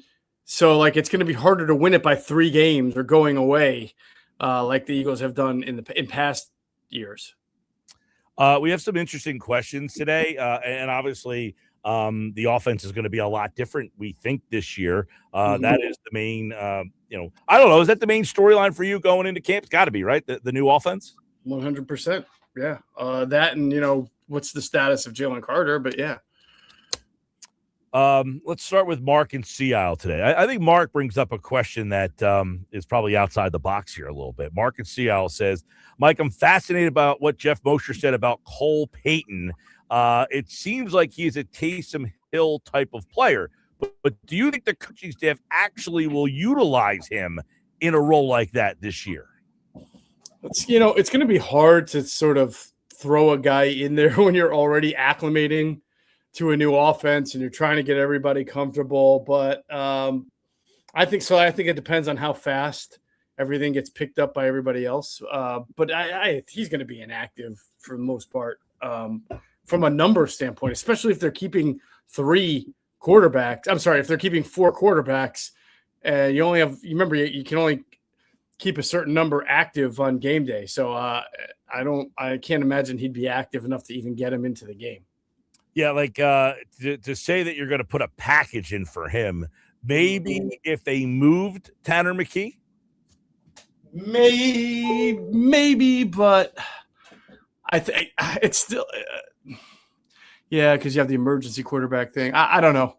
I still think in general the idea of using him as Taysom Hill was something that the Saints did because their offense in general was lackluster at times and needed a little bit sprucing up. So I think if the Eagles offense is doing well, you'll probably not need a Cole Payton to go in there and be a changeup for you. I think And you can argue, well, then why would you ever want him? Because why would you ever use him in that role? Because the expectation is to be a good offense, and you have a lot of good offensive players, and I get that. But I think this kid's got to also learn a little bit, and before he gets on the field, start doing that stuff. Okay. Yeah, exactly. Why would you draft a guy that you have no vision for, right? Right. You mentioned Jalen Carter as a storyline. Chris in Voorhees says, my question is on Jalen Carter and Jordan Davis. He says, Davis got his 3-year extension. Carter seems locked in, but behind them is Moro Ojomo. Geoff, do they have any more depth at defensive tackle behind those 3 guys? Well, I thought Byron Young played fairly decently when he was asked to go in a smaller role, when Jalen Carter was hurt last year. And he certainly held the fort down. He's not nearly that kind of player, but he was a 3rd-round pick out of Alabama. Raiders gave up on him way too early. And I do think he played some meaningful snaps when he got in for the Eagles last year. And of course, they drafted Ty Robinson last year. Was that the 4th round? I believe he was. And so, or maybe the 5th. And they're expecting after a year of development to see a step up from him. You would have said after Moro Ojomo and Milton Williams' first year that, is that depth? Are these guys any good? Because they just didn't play a whole lot because they were behind good players. So I don't want to completely dismiss Ty Robinson because he didn't play a whole lot last year. He's behind a lot of good players. He is. And you take a look at that. That is a position that they have done a really good job, Geoff, of just kind of finding diamonds in the rough, it seems like. They have. Yeah. I mean, their draft picks have worked out. Milton Williams was a 3rd-round pick. He worked out. Ojomo was a 7th-round pick. And he has more than worked out. So I think that there's a reason to give Ty Robinson some, a looks here and or at least some patience and see if he can develop in year 2. And just to go off that question as well, you've got Jordan Davis, you got Jalen Carter, who's going to be a story, whether he's healthy and then the contract thing. Moro Ojomo's a guy too that he's really playing to. I'm imagining in the back of his mind, he's got the Milton Williams bag in the back of his mind, right? He does. It's interesting. I remember speaking to him after a game last year, and one thing he said was he loved Vic Fangio's defense so much and playing here so much, he never wanted to leave. And I kept thinking, oh man, if your agent sees that, he's going to be calling you, or she's going to be calling you the next day to say, don't say things like that publicly. It doesn't help in your leverage. So at some point, you can't turn down a boatload of money if it's there. And if his agency, and he understands that in free agency, he could get north of $25 million, then it's hard to turn that down no matter how much you love being here. I'm sure the Eagles are trying to lock him up, but at a rate that makes sense for them, knowing that they also have Jordan Davis locked up and trying to get Jalen Carter locked up and have other guys they will have to get locked up on defense. But you still don't want that guy to just walk away. You want to see if you can retain him first, and then it's down to Moro Ojomo. Does he really, really want to be here so badly that he would take maybe a major hometown discount, or is he just going to follow in the footsteps of Milton Williams and Jalen Phillips and see the bigger prize elsewhere? All right, let's go to Dave in Millville. It says, Mike and Geoff, I love the mailbag segments. My question is, Geoff, is there anybody on the roster that has a legitimate shot to push Tyler Steen for the starting guard spot?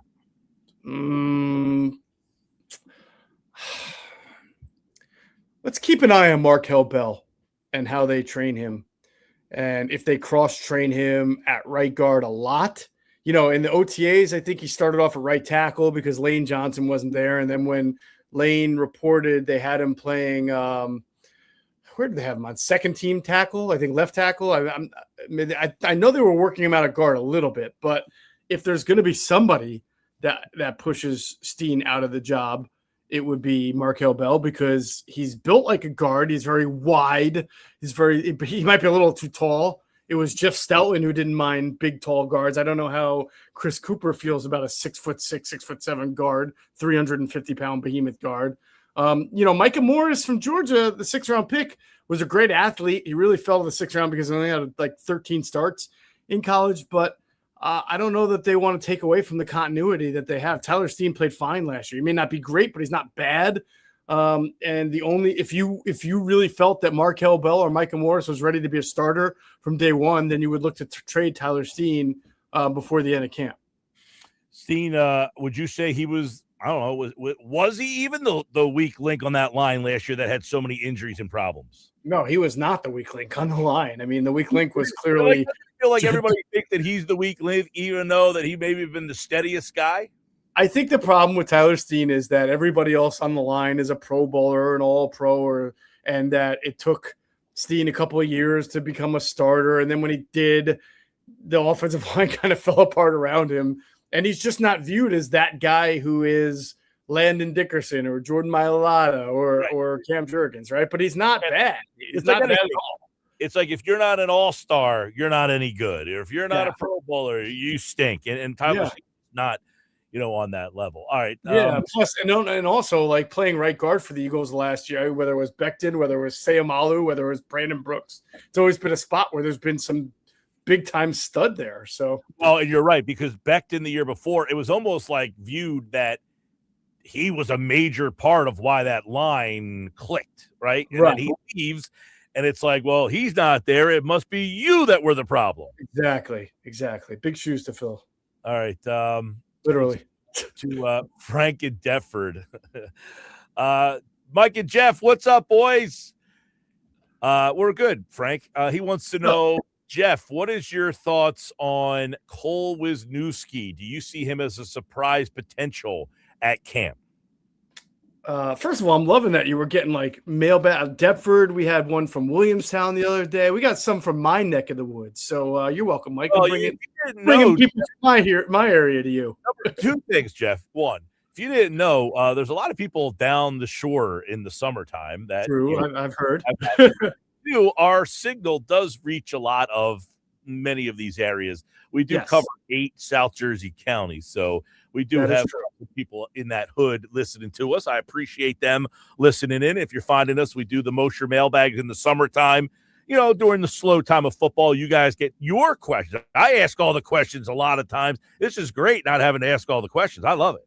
It's like Jimmy Kempski does a mailbag for us for Philly Voice, and his opening paragraph says, "As always, thanks for doing half the work for me," which is true.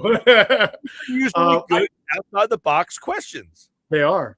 So Cole Wisniewski is interesting because normally as a 7th round pick, you'd be like, nah, probably not. Especially not only is he 7th round pick, but he's a safety who's built like a linebacker. He doesn't run particularly fast, or he's not known for fantastic coverage. However, I believe it was Andrew DeCecco who did a story on Cole for us on InsideTheBirds.com, caught up with his position coach, and position coach said, he didn't run a fast 40, but he played his, there's always your time speed and your play speed. Sometimes they don't match up. Sometimes you run a 4.2 and and you're not great, right? Sometimes you run a 4.5, but you run a 4.5, but you're smart, you're instinctive, you know how to play the game. And that's where Cole Wisniewski's position coach at where the heck did he? It's funny. He started off with Peyton there at North Dakota State. Then he transferred to, I want to say Texas Tech or A&M.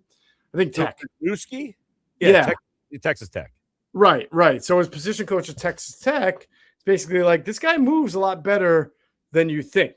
And so there's a lot of opportunity. And another thing is, they've got the defense they play in Texas Tech has a lot of Fangio principles in it. So he'll understand this defense. He'll understand the role. He'll understand what he's asked to do. And he'll have an opportunity because the Eagles just aren't deep at safety. You've got basically Cooper DeJean moonlighting there with Makuba. Makuba was hurt a lot last year. And then you're looking at the Marcus Epps of the world and Michael Carter II, who I'm optimistic about both of those guys, but there is certainly an opportunity for Cole Wisniewski, or I know this wasn't part of the question, but they have a rookie free agent named Maximus Pulley who went to Wofford, and the dude had like 6 picks last year, returned a couple for a touchdown. He's a real playmaker, and he's got some real athleticism. So the point I'm trying to make is that the first way you make it is through special teams when you're a bottom roster safety. So either of those two guys, it would really help for them to be good special teams players. But just like with Reed Blankenship, you never know. Like, you make a team because you're good on defense, you're good on special teams, you're surprisingly good, and then all of a sudden there's injuries at the position or something happens and you're rising up the ladder. So yeah, there will be an opportunity for that tonight. Not tonight, for that this year with Cole Wisniewski and Pulley.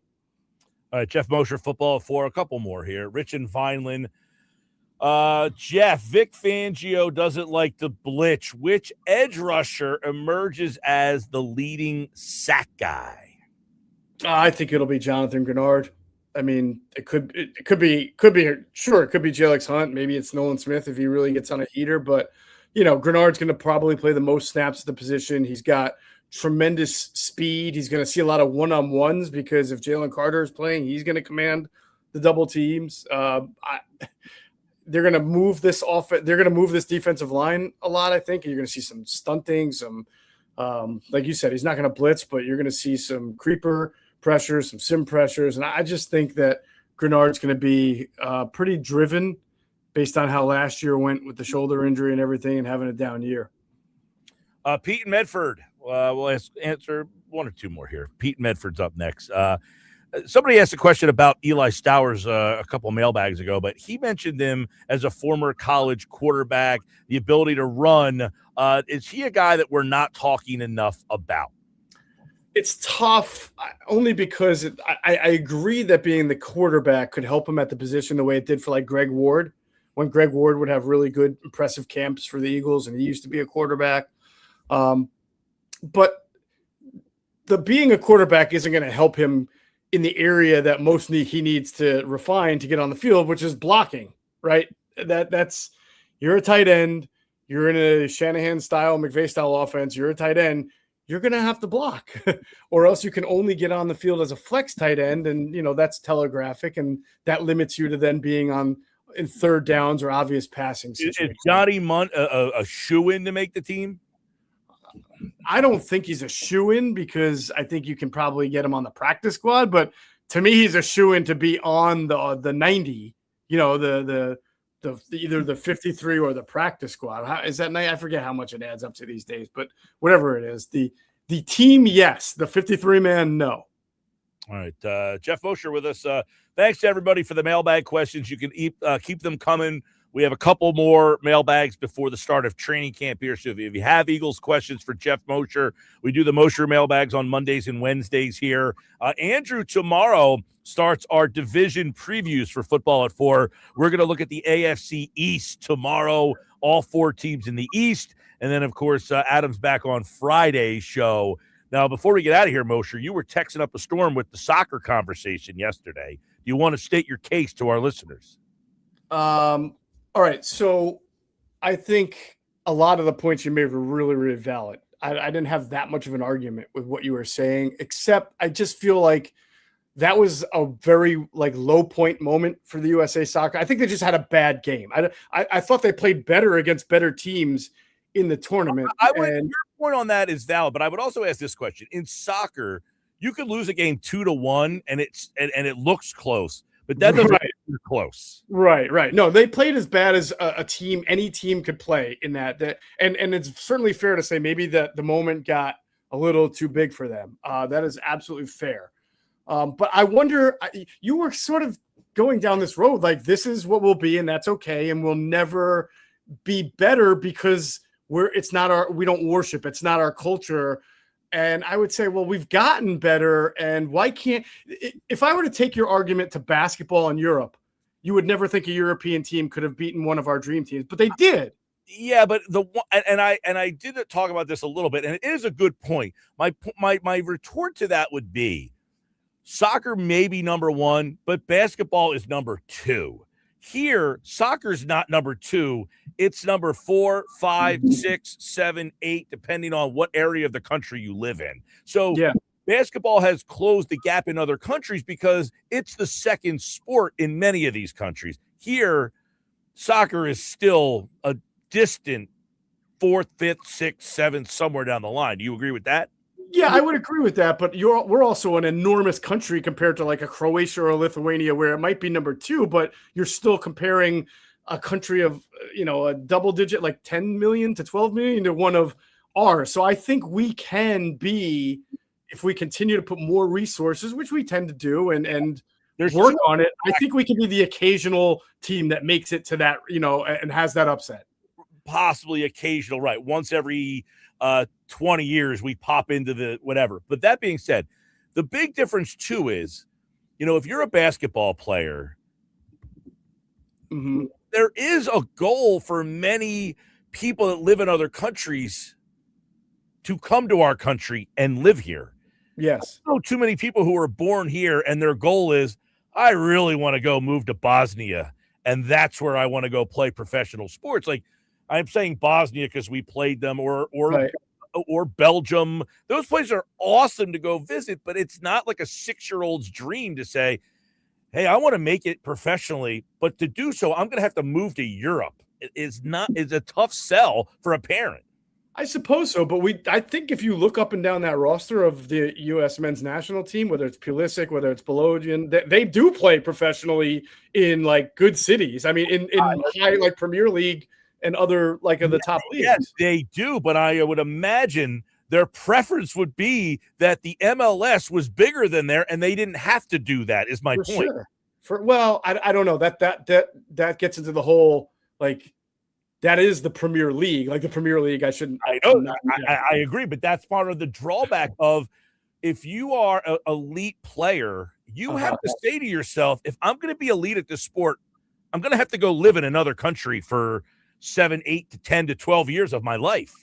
Yeah. Well, I mean, I get your point. I was going to say that's what the European basketball players do when they come to America. Like, we love America. America's great, but like, you may grow up in Croatia and be like, do I really want to go live in Oklahoma City or Milwaukee? Like, I agree with that. And I guess, maybe there would be more Croatian players over here if they had more desire to do it. Maybe that's why there are so few.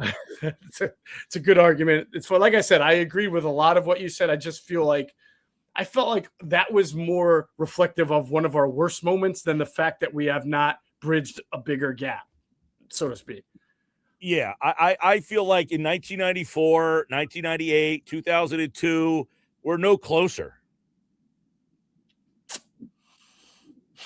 That's tough. I don't know. I mean, certainly that game gave us a great argument to it, but like I would have just loved to have seen if we could have played a better game and what would have happened. But yeah, we don't get that. So and I'll ask you the same question I asked a lot of people the last couple of weeks is if the United States won the World Cup, I'm not sure what that would do overall for the sport in this country. I just don't know what the answer is. I would agree. I don't know if it would be a great moment historically, but I don't know that it would be. It's like anything better. Yeah. Did the United States winning the gold in 1980, did that help? I wasn't alive. I was 3 years old. I don't know what that did for hockey. Right. But the United States winning gold seems like a great moment, but I don't know that it really changes. I mean, and your point will always be valid. It's never going to be higher than the fourth sport here, right? And I get that. So then that part of it I agree with. I mean, you're always going to be fighting the uphill battle just to be the upset special that every 4 years. And in Philly, sometimes we like being the underdog. There's a sport we will perpetually be the underdog in. Forever, right? Yes. Geoff Mosher, Football at 4. The Mosher mailbag will continue on Monday. If we didn't get to your question, don't worry. We will get to it on Monday's show. Keep them coming, however you're getting them to me. Or they can become Patreon members on Inside the Bird and ask their questions to Adam Kaplan tonight. He's doing a big he does a live stream every Wednesday night, usually Wednesdays, once a week. And he answers any questions anybody has. So you go to patreon.com/InsideTheBirds, sign up, and you can have your questions answered. All right, patreon.com/InsideTheBirds. Go to InsideTheBirds.com. You can find all their podcasts on all podcasting platforms as we are warming up for the season of 2026. 20 days, the Eagles report to training camp. All right, Moshe, thanks, man. See you, Phil. Take care. All right, Geoff Mosher, Football at 4 here on the Sports Bash Live on 97.3 ESPN, the 97.3 ESPN free mobile app, and, of course, live video. You can watch the show on the 97.3 ESPN YouTube channel. Search 973 ESPN. And watch the show live. Paul in Northfield says, Mike, I understand your point about us never winning the World Cup. On the flip side, take the opposing view. Even though soccer is down the list on sports in America, I do think we will win a World Cup in my lifetime. I'm 39. Currently, I actually made a bet with a former restaurant manager that I worked with who's a vegetarian that if we do win one, she has to eat a filet. Well, Paul, you're 39. I don't know how old she is, but in 20 or 30 years, she may have changed her lifestyle by then. I don't see one happening within 20 years, maybe 30 years, 40 years. But I like that one, Paul. Appreciate the text message and listening to the show. Sports Fast is live. That's a good one. 97.3 ESPN. When we come back, the Nuggets are here. Nicky Earnshaw joins me for today's Knicks Nuggets.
4:32 on the Sports Bash, live on the radio, on the mobile app, and you can watch the show live on the 97.3 ESPN YouTube channel. Go to youtube.com, search 973 ESPN. Nick Earnshaw's here for today's Knicks Nuggets on the Sports Bash. We just had Mosher for the mailbag. Appreciate everybody being a part of that. We want to give a shout out to Jersey 0627. Watch it on YouTube. First time watching, listen all time in the car. Thanks, Jersey. Appreciate you. And everybody watching on YouTube. We love the people listening on the radio, but it's always fun to get a little visual, and then all the people in the YouTube chat. We got to grow the YouTube chat community. We want to certainly get more people involved watching the show, getting in the YouTube chat, and being a part of the show. You can see Nick Earnshaw. He's right there on the YouTube channel right now. What's up, Nick? Yeah, I think we have two faces for radio. When you go onto the YouTube channel, you're like, oh, this is why these guys are on the radio. They have some faces for radio. No doubt about it in my mind. My girlfriend tells me I'm handsome, so. Well, that you have that. At least you have that. At least you got one. I'll take her word for it. My mom tells me I look good, so I'll take it from mom. That she always tells me that I look handsome when she's watching on the YouTube channel. She chimes in from time to time. Nice, I like it. Yes, yeah. That's how my dad watches on YouTube. Without the YouTube, my dad, he's in the house. He's like, I don't have the radio in the house. He watches the show on YouTube. There you go. You can put it right up on your TV as well. So there you go. All right, let's get into the Nuggets. You go to a bar or a restaurant and you're sitting there for a little maybe lunch or something. You say, hey, can you how you tell the bartender, hey, can you put the Phillies game on or the soccer game on? You say, hey, can you put the Sports Bash on? Put it right up on the screen. Right on the television. Put the Bash right on there. You get to see the two radio faces of Mike Gill and Nick Earnshaw. All right, that's what you could do. All right, let's get into the Nuggets. Speaking, I don't even know where I was going with that. Anyway, Nugget number one. Last night, a lot of crazy stuff has happened. All right, a lot of crazy stuff has gone on. And the craziest thing is Jaylen Brown. He had an event in Boston last night, or yesterday, I should say. And he talked about and got caught when he was talking with fans, etc., that he revealed A.J. Brown and him are cousins. I sent this over to you, Mike, last night. I couldn't believe it. This story gets weirder and crazier by the day. Jaylen Brown, A.J. Brown. Apparently, they are cousins, according to Jaylen Brown. And he kind of went through how they are cousins.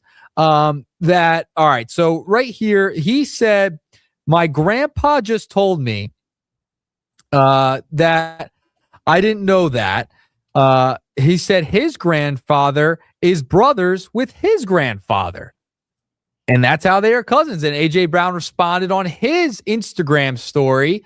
Didn't say much, kind of put like little eyes, etc. on his Instagram story. But that just adds to the totality of the craziness of this trade. A.J. Brown goes to the Boston, New England area in football. Jaylen Brown comes down to Philadelphia in basketball. Cannot believe it. That was another stunner and makes this whole thing even weirder, Mike. It is very odd that two professional, athletes get to a point where they're so high profile, and yet it took them till now to realize we might be related with the same last name. Like, you never looked into that before. I do find that to be a little weird. Now Brown is a pretty common name. Sure. It's not like their last name was Antetokounmpo and they didn't realize they were related, but it is still a little weird that they're both named Brown, both high-profile athletes, and yet they never were really like, maybe we're related. And where somebody in the family did say, hey, you're related to your cousin AJ just won the Super Bowl, or your cousin Jaylen was just the MVP of the, like, you would think that would have came up somewhere along the line. Yeah, and it was via NBC 10 Boston. He said, my grandpa just told me. I don't think he knew that either. His grandfather is brothers with my grandfather. So maybe the brothers weren't on speaking terms, to say the least. Maybe that could happen. That's very possible. That wouldn't surprise me. Like, it is like, not crazy to say No. that people in the family don't talk to each other. I certainly have that going on, where not everybody in my family talks to each other. I think most people do. Exactly. So it wouldn't be shocking if you said, hey, they just don't talk to each other. Yeah, what's crazy also is they're right around the same age. Jaylen Brown is 7 months older than A.J. Brown, and they both grew up down south. He attended Georgia in high school in Georgia, and that A.J. attended high school in Mississippi.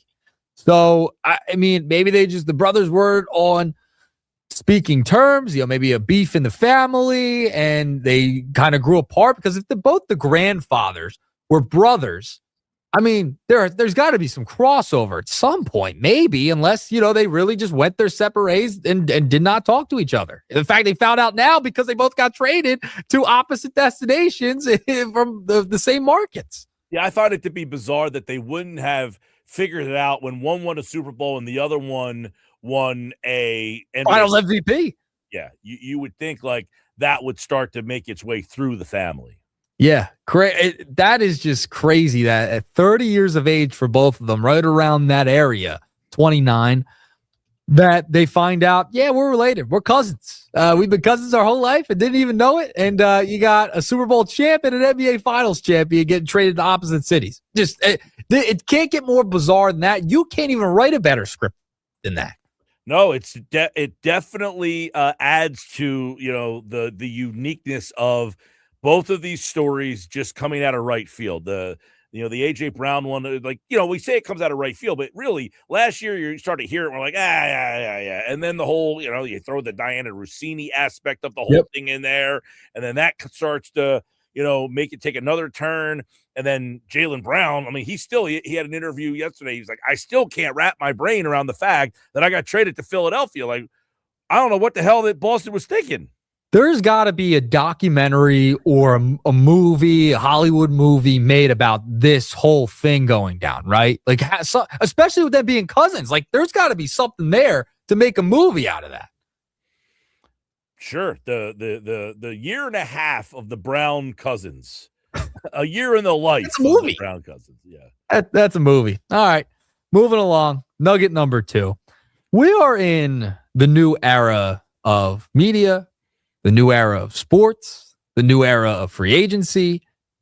And Bob Myers went on the podcast with Max Kellerman and Rich Paul. And I'm not even going to discuss I don't want to discuss what he said or what, him trying to lure LeBron. I know we'll get to it. But before we get to it, just think about what that means. A president, essentially, of basketball operations. I know he's the president of sports, the Harrison Blisser.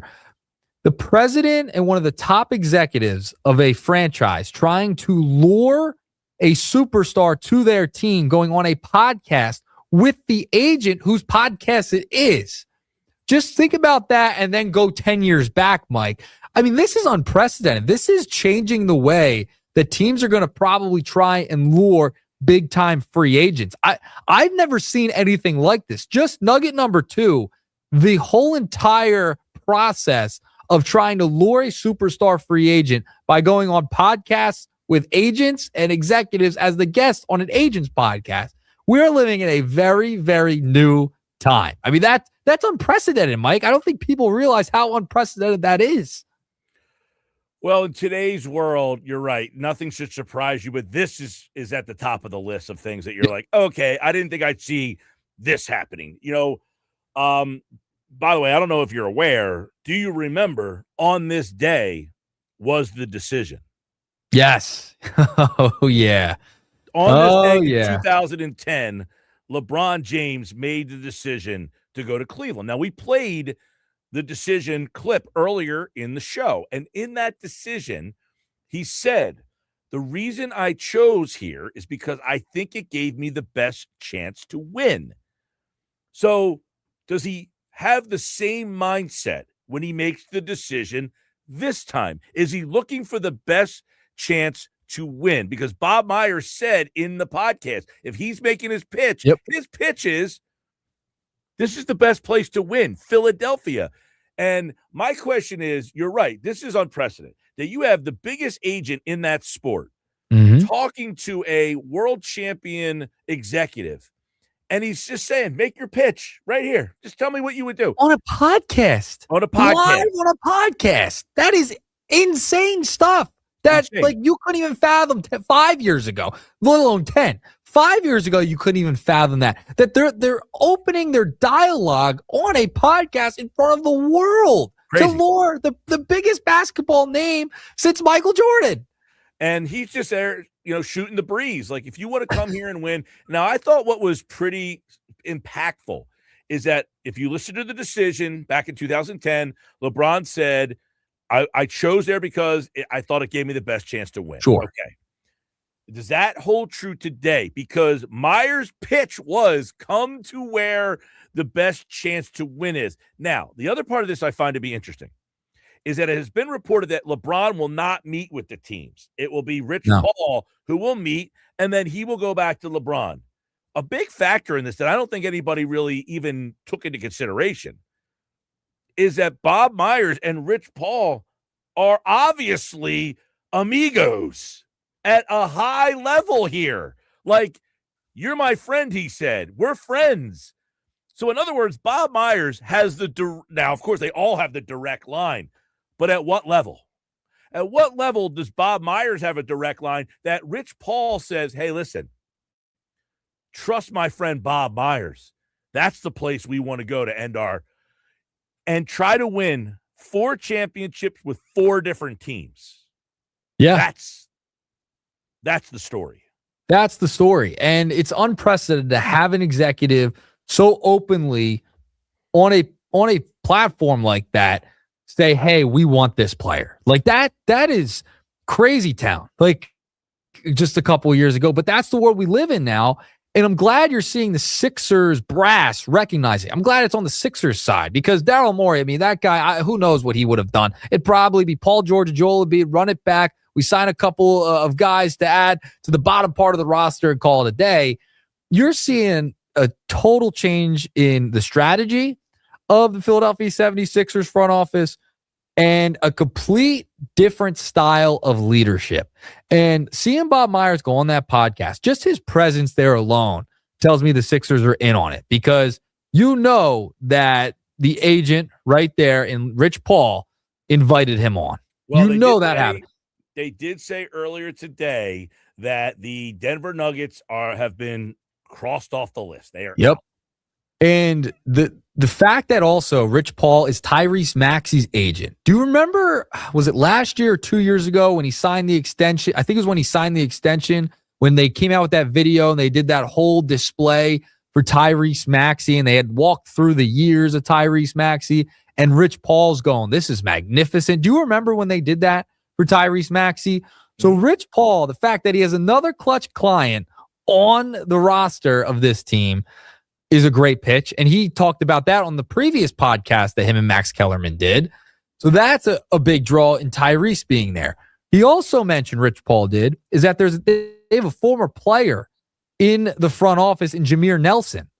That's another aspect of this whole thing. So the Sixers have a great pitch. They can try and win, etc.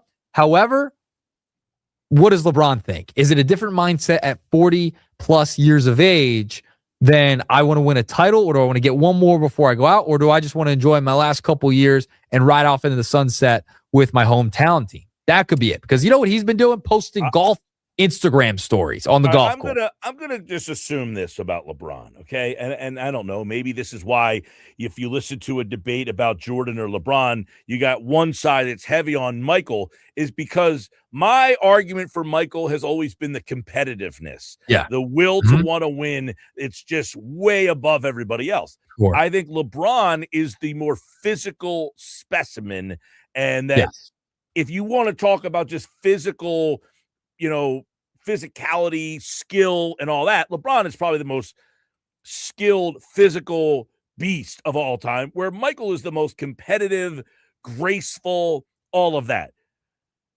If you're telling me LeBron just wants to go out in the sunset without the care of winning a championship, I find that hard to believe. Now, does that mean the Cleveland Cavs, who have been a top 4 seed, can't win a title? Of course they can. But does it give them the best chance?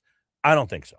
No, this roster right here gives him the best chance. The Sixers give him the best chance to win.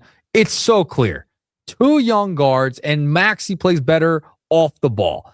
And if he could be more ball dominant, great. You get one of the top wings in Jaylen Brown added to the roster. You get what you can out of Joel Embiid. It makes your team deeper with Dean Wade signing here, as well as Anthony Simons. And then you have Phylon as your rookie guard as well. You are a deeper team if LeBron comes here because you can mix and match the starters with those bench pieces and have one of those guys on the floor at all times. You don't just have to play your starting 5 all the time. Yeah, talent-wise and best chance to win is in Philadelphia. It's clear if you look at every single starting lineup that you put out. But you could also be like, I want to play with my buddy in Steph Curry if Golden State's still in the mix. That is into play too. Riding off of the sunset with the Cleveland Cavs, who also are a great team in the East. But also you think about it, it's like, yeah, I want to play with my best bud in Steph Curry.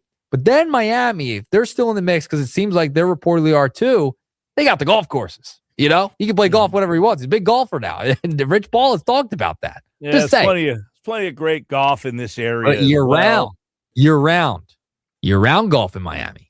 Well, I got news for you. He's got to play 82 games, and even if he doesn't play in all the games, he still needs to generally show up. So part of that season, it's a waste of time to have the golf if your mind is not on golf at that time. When you're here, listen, you're here at a time when you're not playing golf anyway. So the golf thing is pretty much out, you know. I don't know. I think it means a little something. Yeah, he's become a big golfer, man. I mean, him in Miami. Listen, playing golf, playing here in September, October, that time of the year, tremendous time to play golf in this area. Cool. And I think the golf in this area is unmatched in many areas. And the weather is a heck of a lot nicer in September and October. So you that part there. Yeah, in the wintertime, December, January, February, you know, that's the middle of the basketball season. You're not out playing golf. I don't disagree. You're concentrating on the basketball. So that to me, what I need to find out is this. I need to find out further relationships between LeBron and some of the unknown guys. Like, what is his relationship with, say, like Dean Wade? Do they have any crossing of the paths? What's his relationship? Now, we know he has a relationship with Mike Gansey. Yep. Jameer's a former player. Mike Gansey was second to him in Ohio growing up, right? Mm-hmm. And then you have Jameer Nelson, who he played against for years and years. You know, there's a lot of positives for the Sixers have all the stops they can pull out pretty much for the most part if winning is the case. And he's got people he's familiar with here. So Anthony Simons, do they have any have they ever crossed paths? Is there anything there?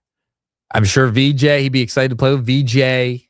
Jaylen Brown obviously adds to the whole thing, the reason why the Sixers are even in the discussion. So there's a lot for this going the Sixers' way in this thing. There just is. And if you're against it, I don't know what to tell you. I'm not against it. You insinuating that I'm against it?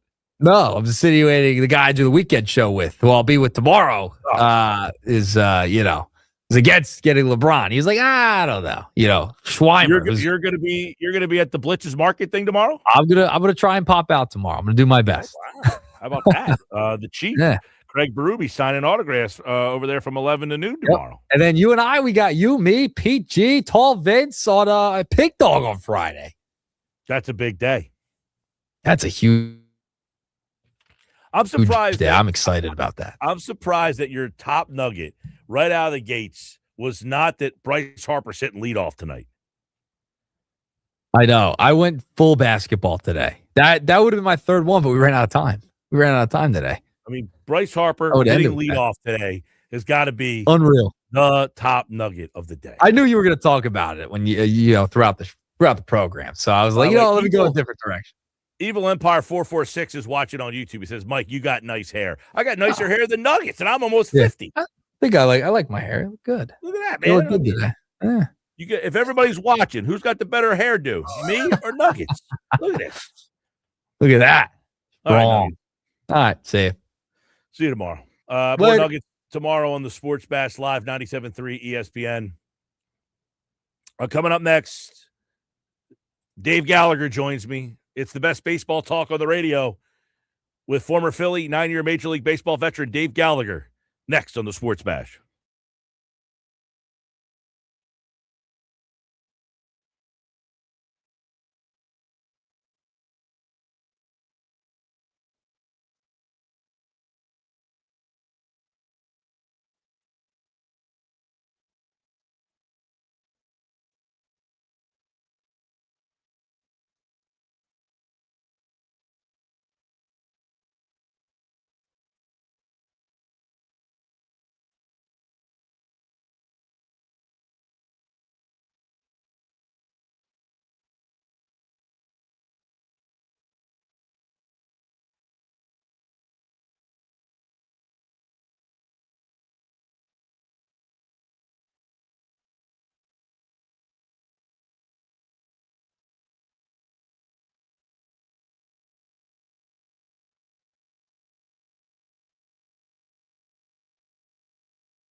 All right, final hour of the show, but it's the best one, I think. We'll talk a little Phillies. We'll talk a little baseball. Major League Baseball All-Star Game is on Tuesday night. You can listen to it only on 97.3 ESPN in Philadelphia. The Home Run Derby on Monday, and listen to it here on 97.3 ESPN. We will be in Wildwood on Friday at Pig Dog on the beach. Stop out and see us, hang out, Friday show. And on Tuesday, we'll be at Yuri's in Wildwood for the All-Star Game celebration. Stop out Friday, Pig Dog in Wildwood. Tuesday, Yuri's in Wildwood. Say hello. Come see the show. This hour brought to you by Cross County Connection. 856-229-7571. More details at driveless.com. Dave Gallagher spent 9 years in the majors. 1995, he played with the Philadelphia Phillies, and he is back with us right now to talk a little baseball. The Philadelphia Phillies get an epic pitching performance last night from one Zack Wheeler. I'm going to come out with a fastball for you, Dave, all right?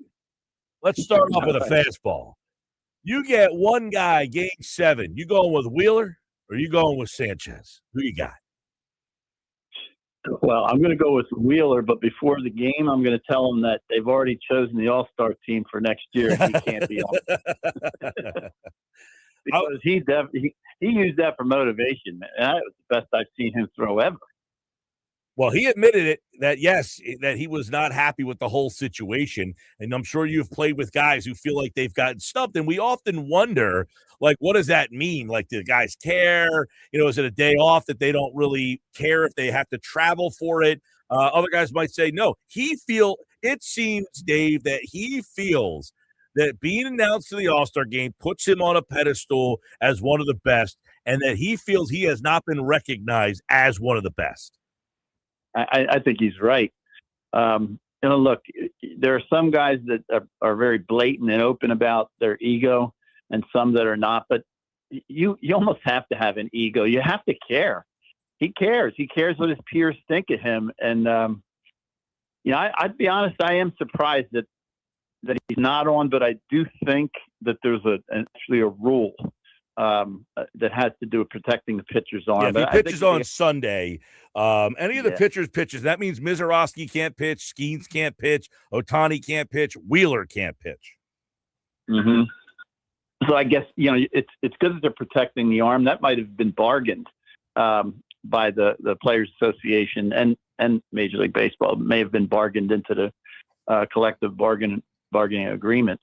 But I think maybe they need to tweak that a little bit, because even if you announce the guy is on the All-Star team and he does not pitch, at least you're honoring what he's accomplished. And I think that's what he was looking for. Dave, he pitched lights out, 14 strikeouts in the game for him, and obviously had a little chip on his shoulder.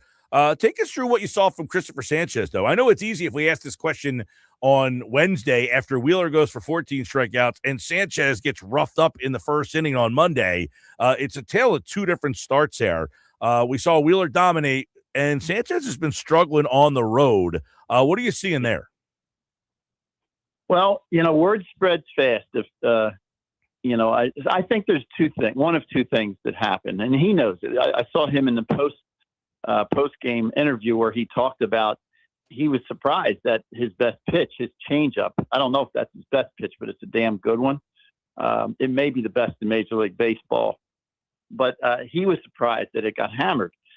So when you take a look at that, to me, there's one of two things. Either they had a pregame offensive meeting and said, let's sit on his changeup. You're going to get at least 1, 2, or even 3, depending on who you are in every at bat.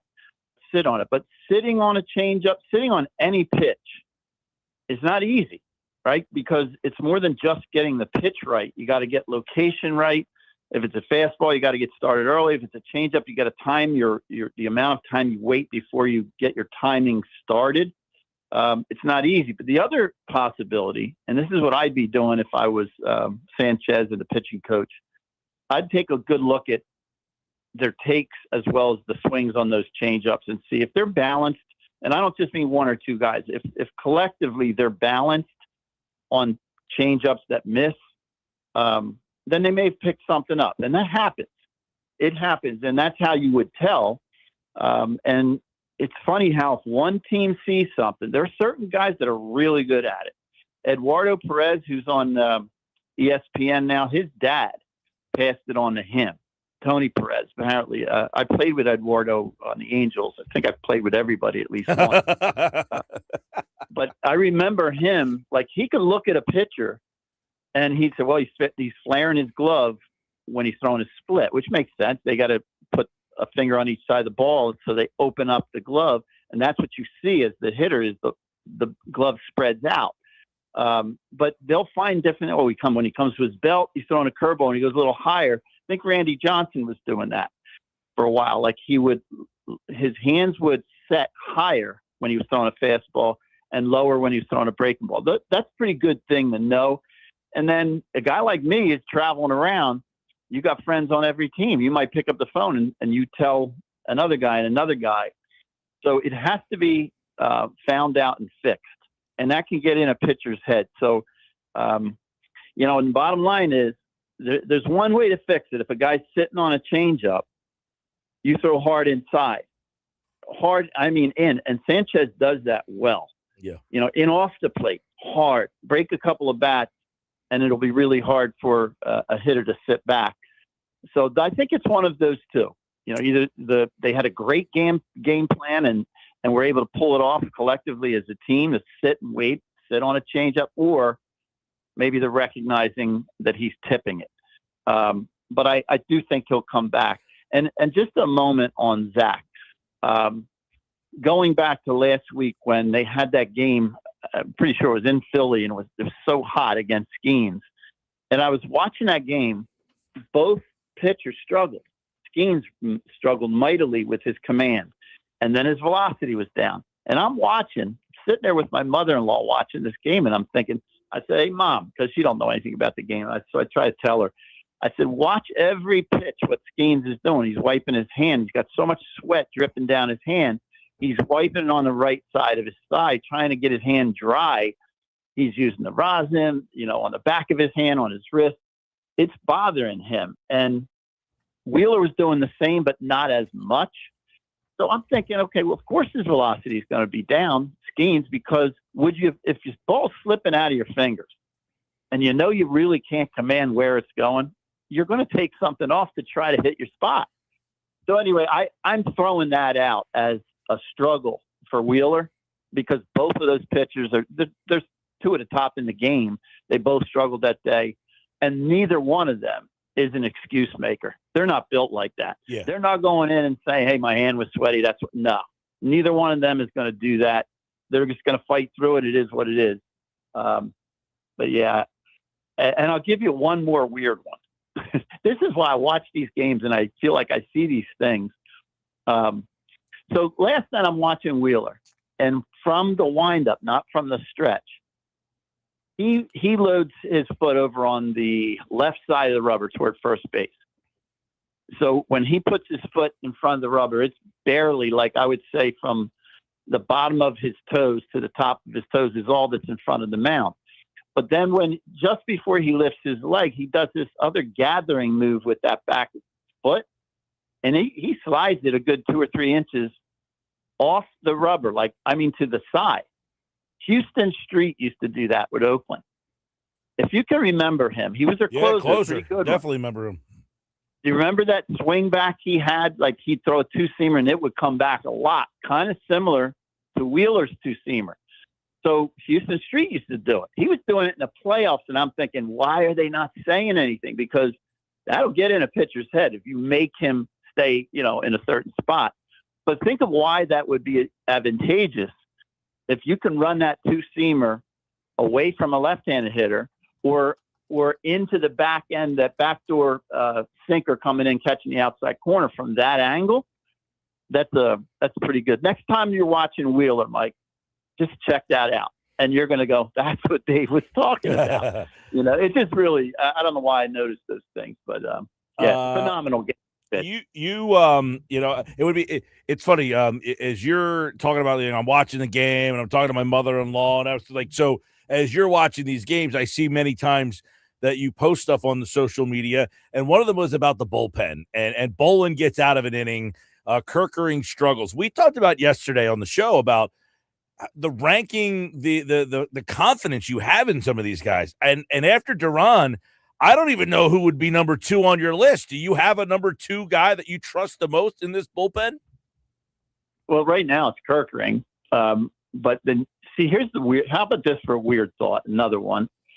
I feel like I almost have more faith in Alvarado or especially Kerkering if you say runner on third in a 1-run game, nobody out, and I bring Kerkering in because his stuff is really good. So I would not be shocked. You know, he's got a couple of bases open. If he doesn't have his command, he puts a guy on, might even set up a double play. But he's got the type of stuff that he can get out of that, and he has done that. You know, a pop-up, a 2 strikeouts.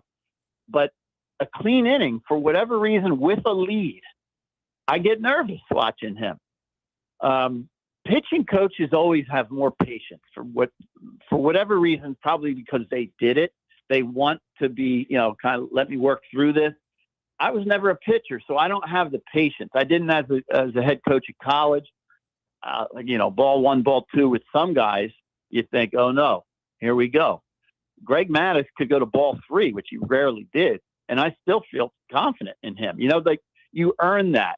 I don't think Kerkering, certainly not Alvarado, have earned the trust that, you know, okay, we can hand it over to these guys and build that bridge to Duran. They have to rectify that. But, you know, Bolin making that pitch 3-2 to Suarez, bases loaded, game basically on the line. Slider, out of the zone, but by design, right? That was where that needed to be. And I'm going to turn towards JT. He's been horrible offensively. He would tell you that. But I still want him back there because of that. You know, that inning should have been probably a couple runs given up. And somehow, with the pitchers without much stuff at all, with Kerkering struggling, he got through that inning on that pitch. You know, he had the guts to call the pitch, and I'll give Bolin credit for executing it. You know, I don't feel good if he had to throw a fastball in the zone. Suarez, that's what he does. Like, he looks for it, he hunts it, and he can elevate it. So big pitch, great location, and I got to give at least some of that credit to JT. Dave Gallagher's with us. Of course, he played 9 years in the majors, spent the 95 season with the Philadelphia Phillies. We talk baseball every Wednesday here on the show. I find this to be interesting. Mattingly, 42-22. They are 20 games over 500. It's the second best record in the majors in that time frame. Yet there are some whispers still that Joey Cora will be the guy. How do you look at this and justify making another managerial change if Mattingly wants to stay? Is that something that is even thought about at this point, the way this team is playing? I just like what I see.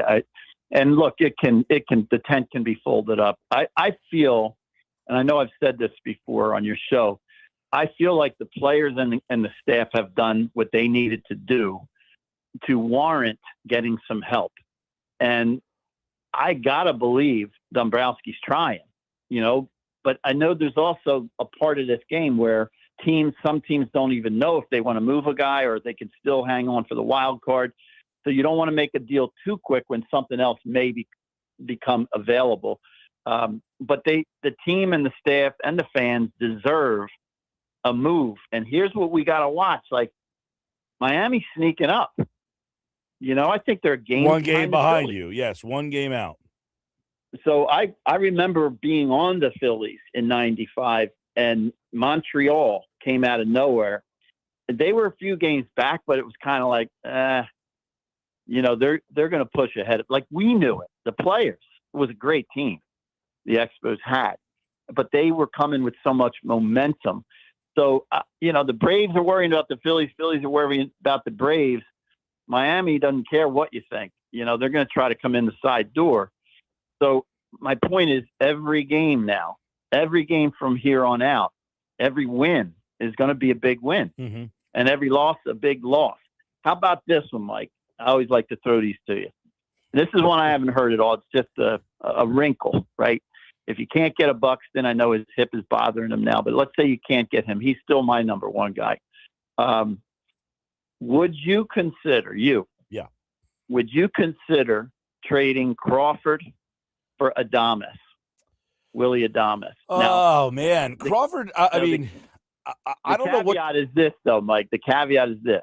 If you do, you're moving. This is the strange flexibility. Yep. You're moving Turner to center. Yep. And you're putting Adames at short. Right. Now, I've experienced that when Howard Johnson, they moved him from third base to center field on the Mets, and I was on the Mets. They lockered him next to me. They basically wanted me from day one of spring training to take fly balls with him, to talk to him about playing center field. Well, the guy was a great athlete. He was very fast, very similar to a Turner. Turner's faster. Now, Turner has played center field in the past before, though. Yes. Yes. And look, it's the other part that I experienced when I was in high school. Up until high school, I was a shortstop, but I'd make great plays, and then I'd boot a ball here and there. That was kind of routine. It bothered the hell out of me, and it affected my whole game. I mean, my priority was always to play for my teammates, not even the manager. It was always, I want these guys to want me in the lineup. That's who I'm with every day. So, when I got bumped out to center field for good reason, I loved it out there. And my hitting became better because I found the position more to my liking. I always find that question fascinating. And you're the first person who's really ever played the game that I've heard say, or thought to ask, how playing a position that you don't really feel comfortable or want to play affects you at the plate. Oh my God. I keep waiting. I watch his answers, and he's been around. His answers are good. I think the other day he said, I know I made improvement last year, which he did. And I gave Bobby Higginson, who almost got, he did get tossed. I gave him credit because I had heard he was the one working with the infielders. And I thought, I'm seeing the difference in the way Turner gets his head behind his backhand, as opposed to it being off to the side and just making simple errors. So I saw some consistency, and Trey actually brought it up. Last year I was so much more consistent. I don't know what's happened. I'm getting some bad hops. Good answer. But can you imagine in front of all those people, the fans, and hearing the growling and affecting your pitcher for half a dozen runs? Come on, that's hard to get over. If that doesn't affect you, you're not a human being.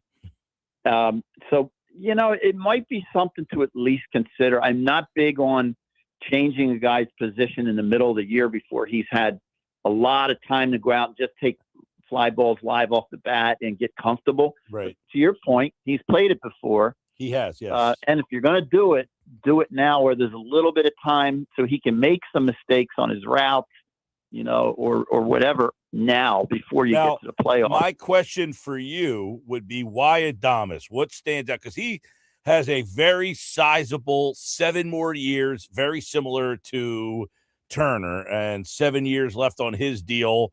And I would venture to say that San Francisco this particular season and last year, 225 last year, has not been thrilled with the ROI. No doubt.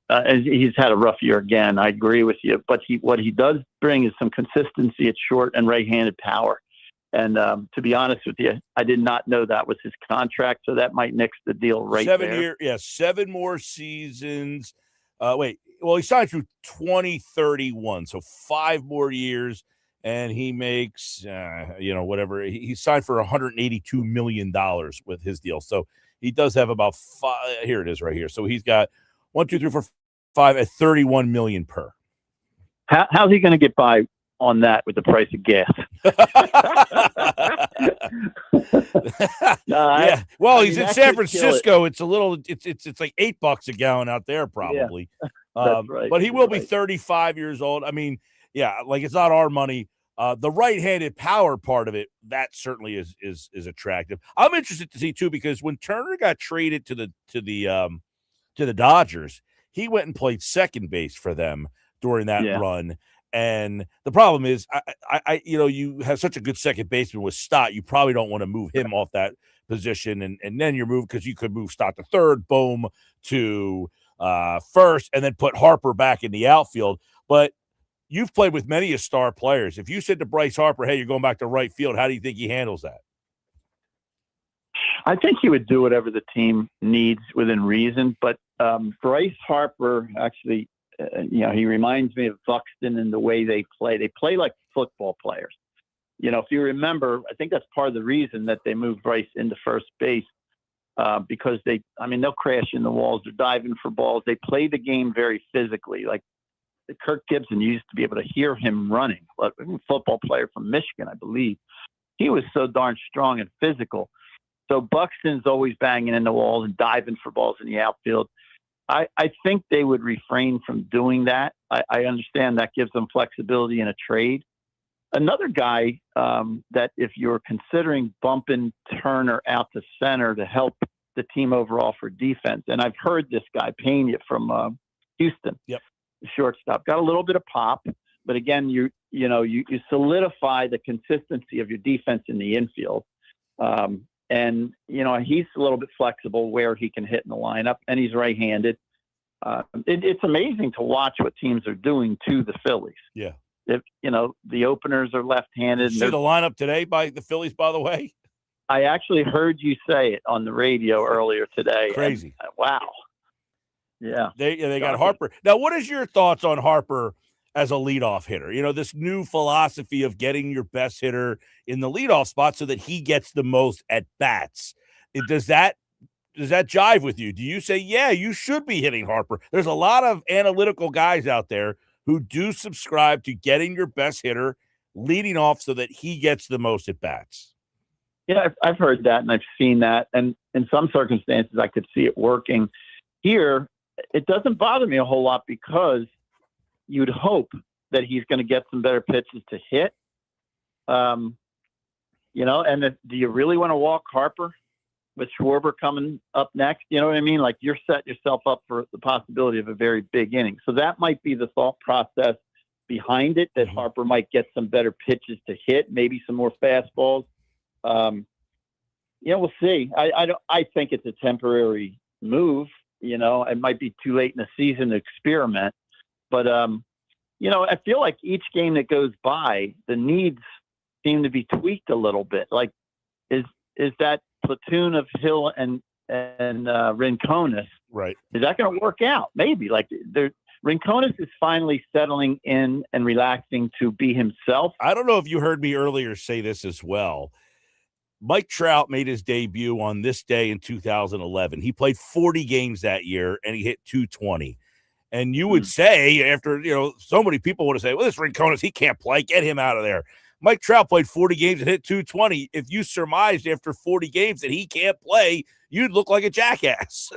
Right. So, yeah, you're right about the Rincones thing, that maybe he just needs to obviously settle in. I guess the big picture thought is, can this kid come in the middle of a pennant race and be essentially the left-handed hitter is playing 5 days a week. You're right. And see, that's what I think they're doing right now is, okay, looks like he is who he is now. He's like relaxed to a point where he's taking some pitches. He's aggressive on others. And I think that's what they need to see. What are we going to get out of him? Hill has a little more experience, right? Yeah. So, is he just playing well, or is this him? Late bloomer. I was a late bloomer. I came up at 27 years old.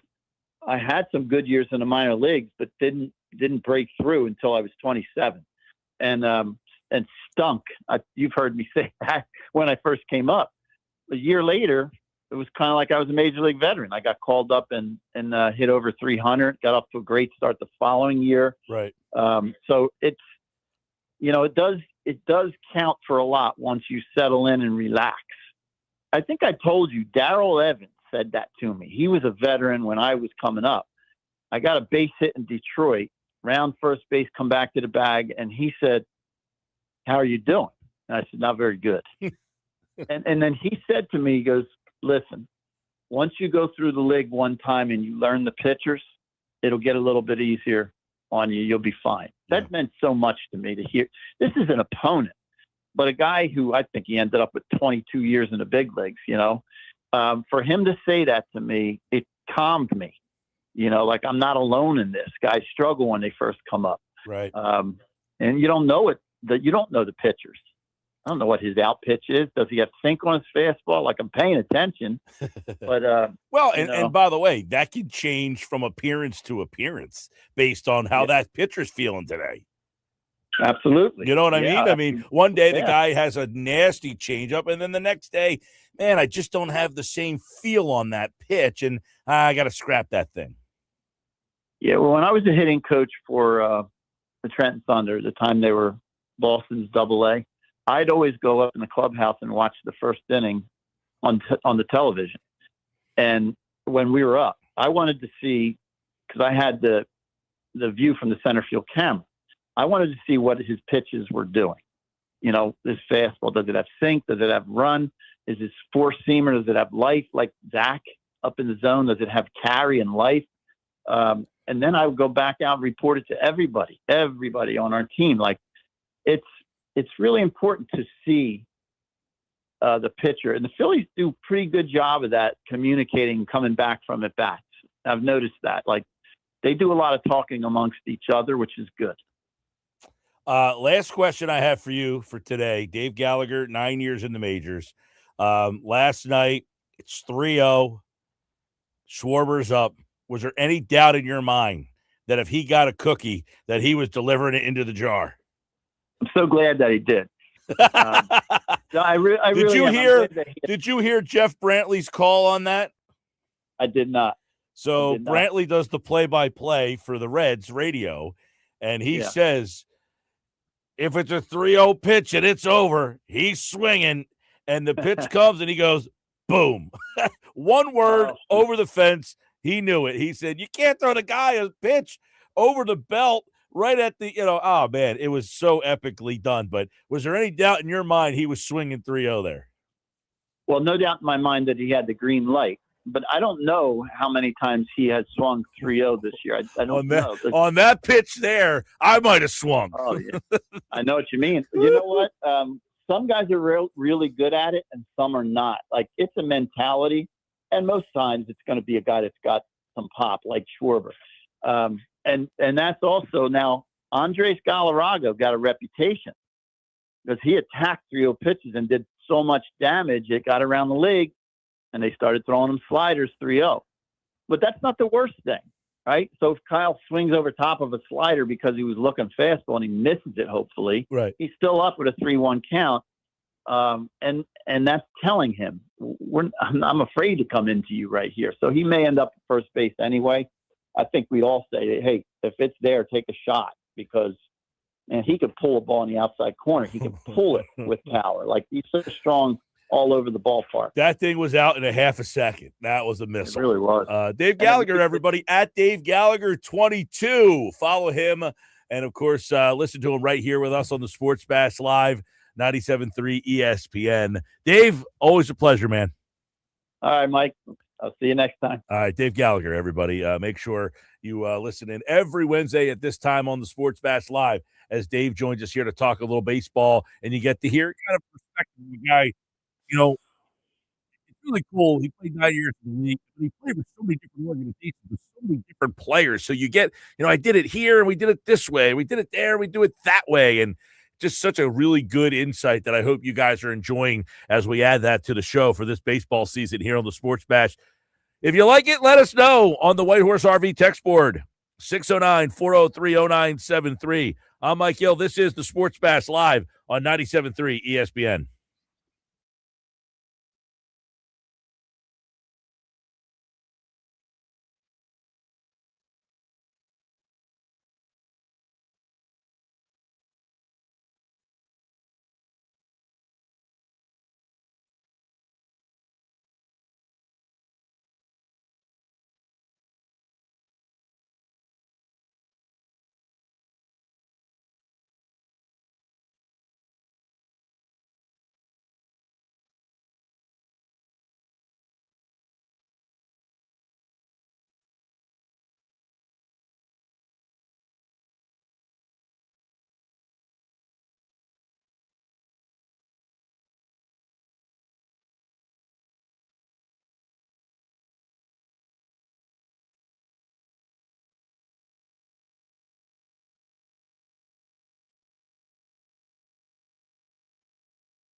All right, 536, Sports Best Live, 97.3 ESPN. I'm Mike Hill. We got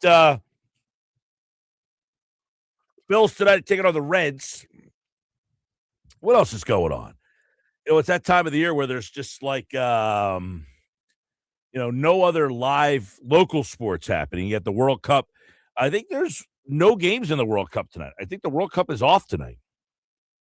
If I'm correct on that, I think they resume tomorrow, and we're getting to that time now when you start to get to the end of the road where you're starting to, it's like the NCAA tournament after that first weekend. You have the Thursday, Friday, Saturday, Sunday. You just got games all day long, and you're loving it.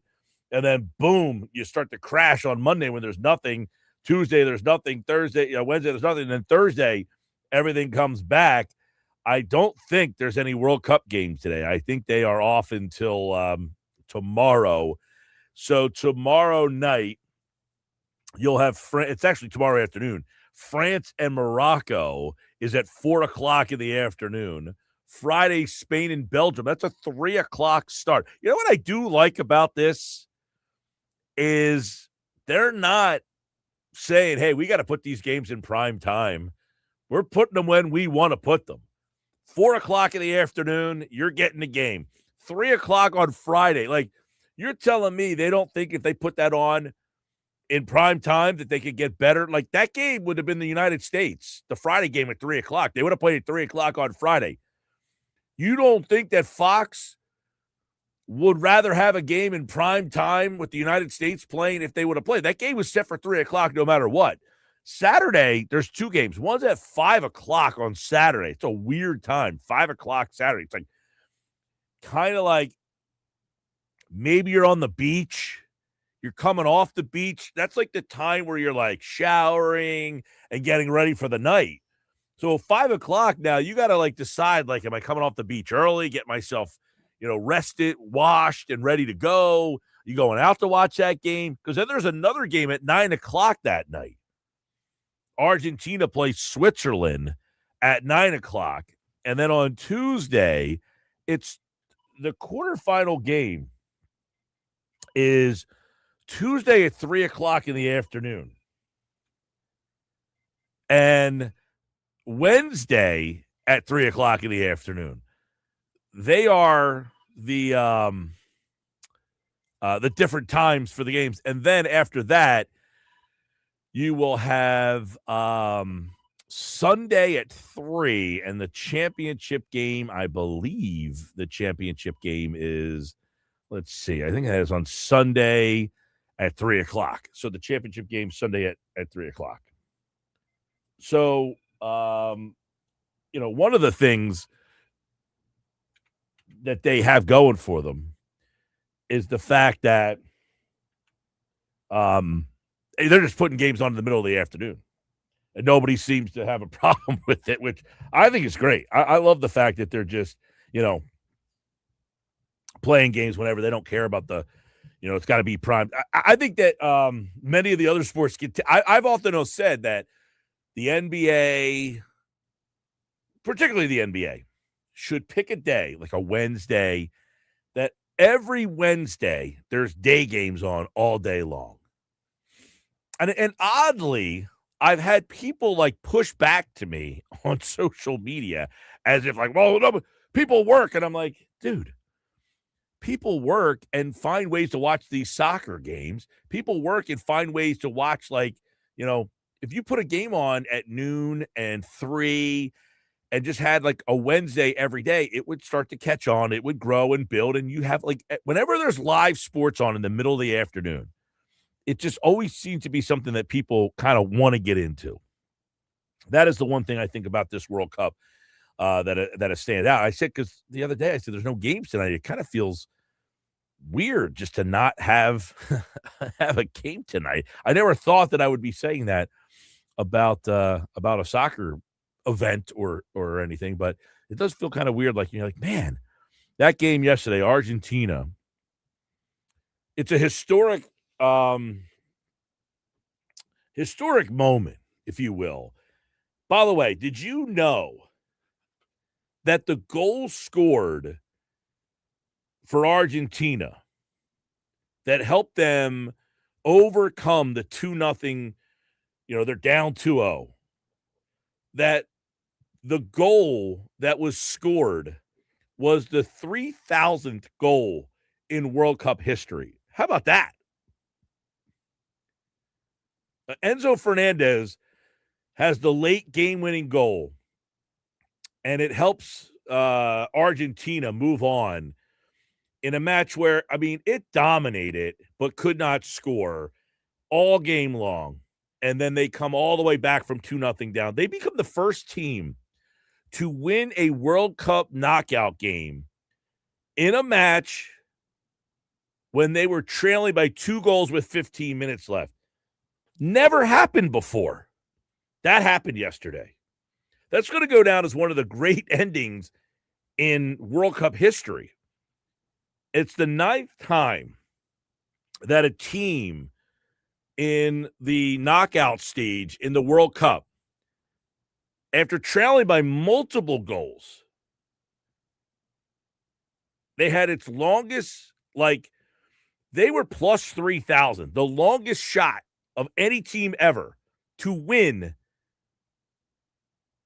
the game and come back yesterday. You watched that game yesterday. Pretty unbelievable when you think about it. Now, when you look at teams after trailing by multiple goals in the knockout stage, that game yesterday, Argentina did it. Belgium did it this year against Senegal. 2018, Belgium beat Japan when they were down multiple goals. Think about this. Before that, it was West Germany. The wall was still up. My gosh. This was 1982. West Germany tied France. West Germany again against England. Portugal against North Korea in 1966. West Germany against Hungary in 1954. Austria against Switzerland in 1954. And in 1938, Switzerland against West Germany. So Messi, yesterday, it's a World Cup record with his goal, 2-2, makes the score. He has scored in 6 straight World Cup knockout stage matches. He also breaks the tie with Diego Maradona by assisting for the first goal. On that first goal, he had the assist. It's the most assists in the last 60 years. That game yesterday just had everything to it. I was watching, the Egyptian elimination. It's only, we talk about where, Egypt, soccer is very big, but it's not quite as big as it is in Europe. But they're the only African nation. There's only one African nation that's still left. But that was unbelievable, that game yesterday. I'm thinking back on it, we were talking about it this morning. I said, can you believe that Egypt lost that game? It's a day of rest today, though, in the World Cup. Back tomorrow with the quarterfinals between Mbappe's France team and Morocco. You go to him, Mbappe, second in the Golden Boot race, which is the top scorer. He's looking to become the first male to do it twice in the World Cup. Shows you what kind of historical notion we're watching with all these games here. So Messi, Mbappe, the guy from Norway. So if you're just saying, all right, I'm trying to get into this down to the final 8, who should I watch? There you go. Messi, Mbappe, the Norwegian guy, and the 2 guys in England, Kane, Bellington. There you go. There's your guys to kind of watch the rest of the week if you're a very novice like I would be. All right, there you go. Sports Bash Live, 97.3 ESPN. Some text messages. We will finish off the show. Also, don't forget on Friday, the Sports Bash is live. We will be at the Pig Dog, Wildwood on the beach there this Friday. Coming up, final thoughts today. By the way, did you see the Phillies lineup today? We'll give it to you one more time. Sports Bash Live, 97.3 ESPN, the 97.3 ESPN free mobile app. And don't forget, subscribe to the YouTube channel and watch the Sports Bash each and every day on the 97.3 ESPN YouTube channel.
All right, 5:51 during the break there, I was checking this out. There's a no-hitter going on in baseball. We'll end up seeing if Dylan Cease goes out. He has 106 pitches in the 7th inning, and he is no-hitting the Giants right now. It is 7-0 Blue Jays, but he does have a no-hitter going, and we saw this earlier in the week with the Marlins, and they took the pitcher out with an 8-0 lead. They ended up almost losing the game. Not only did they lose the perfect game, he had a perfect game going.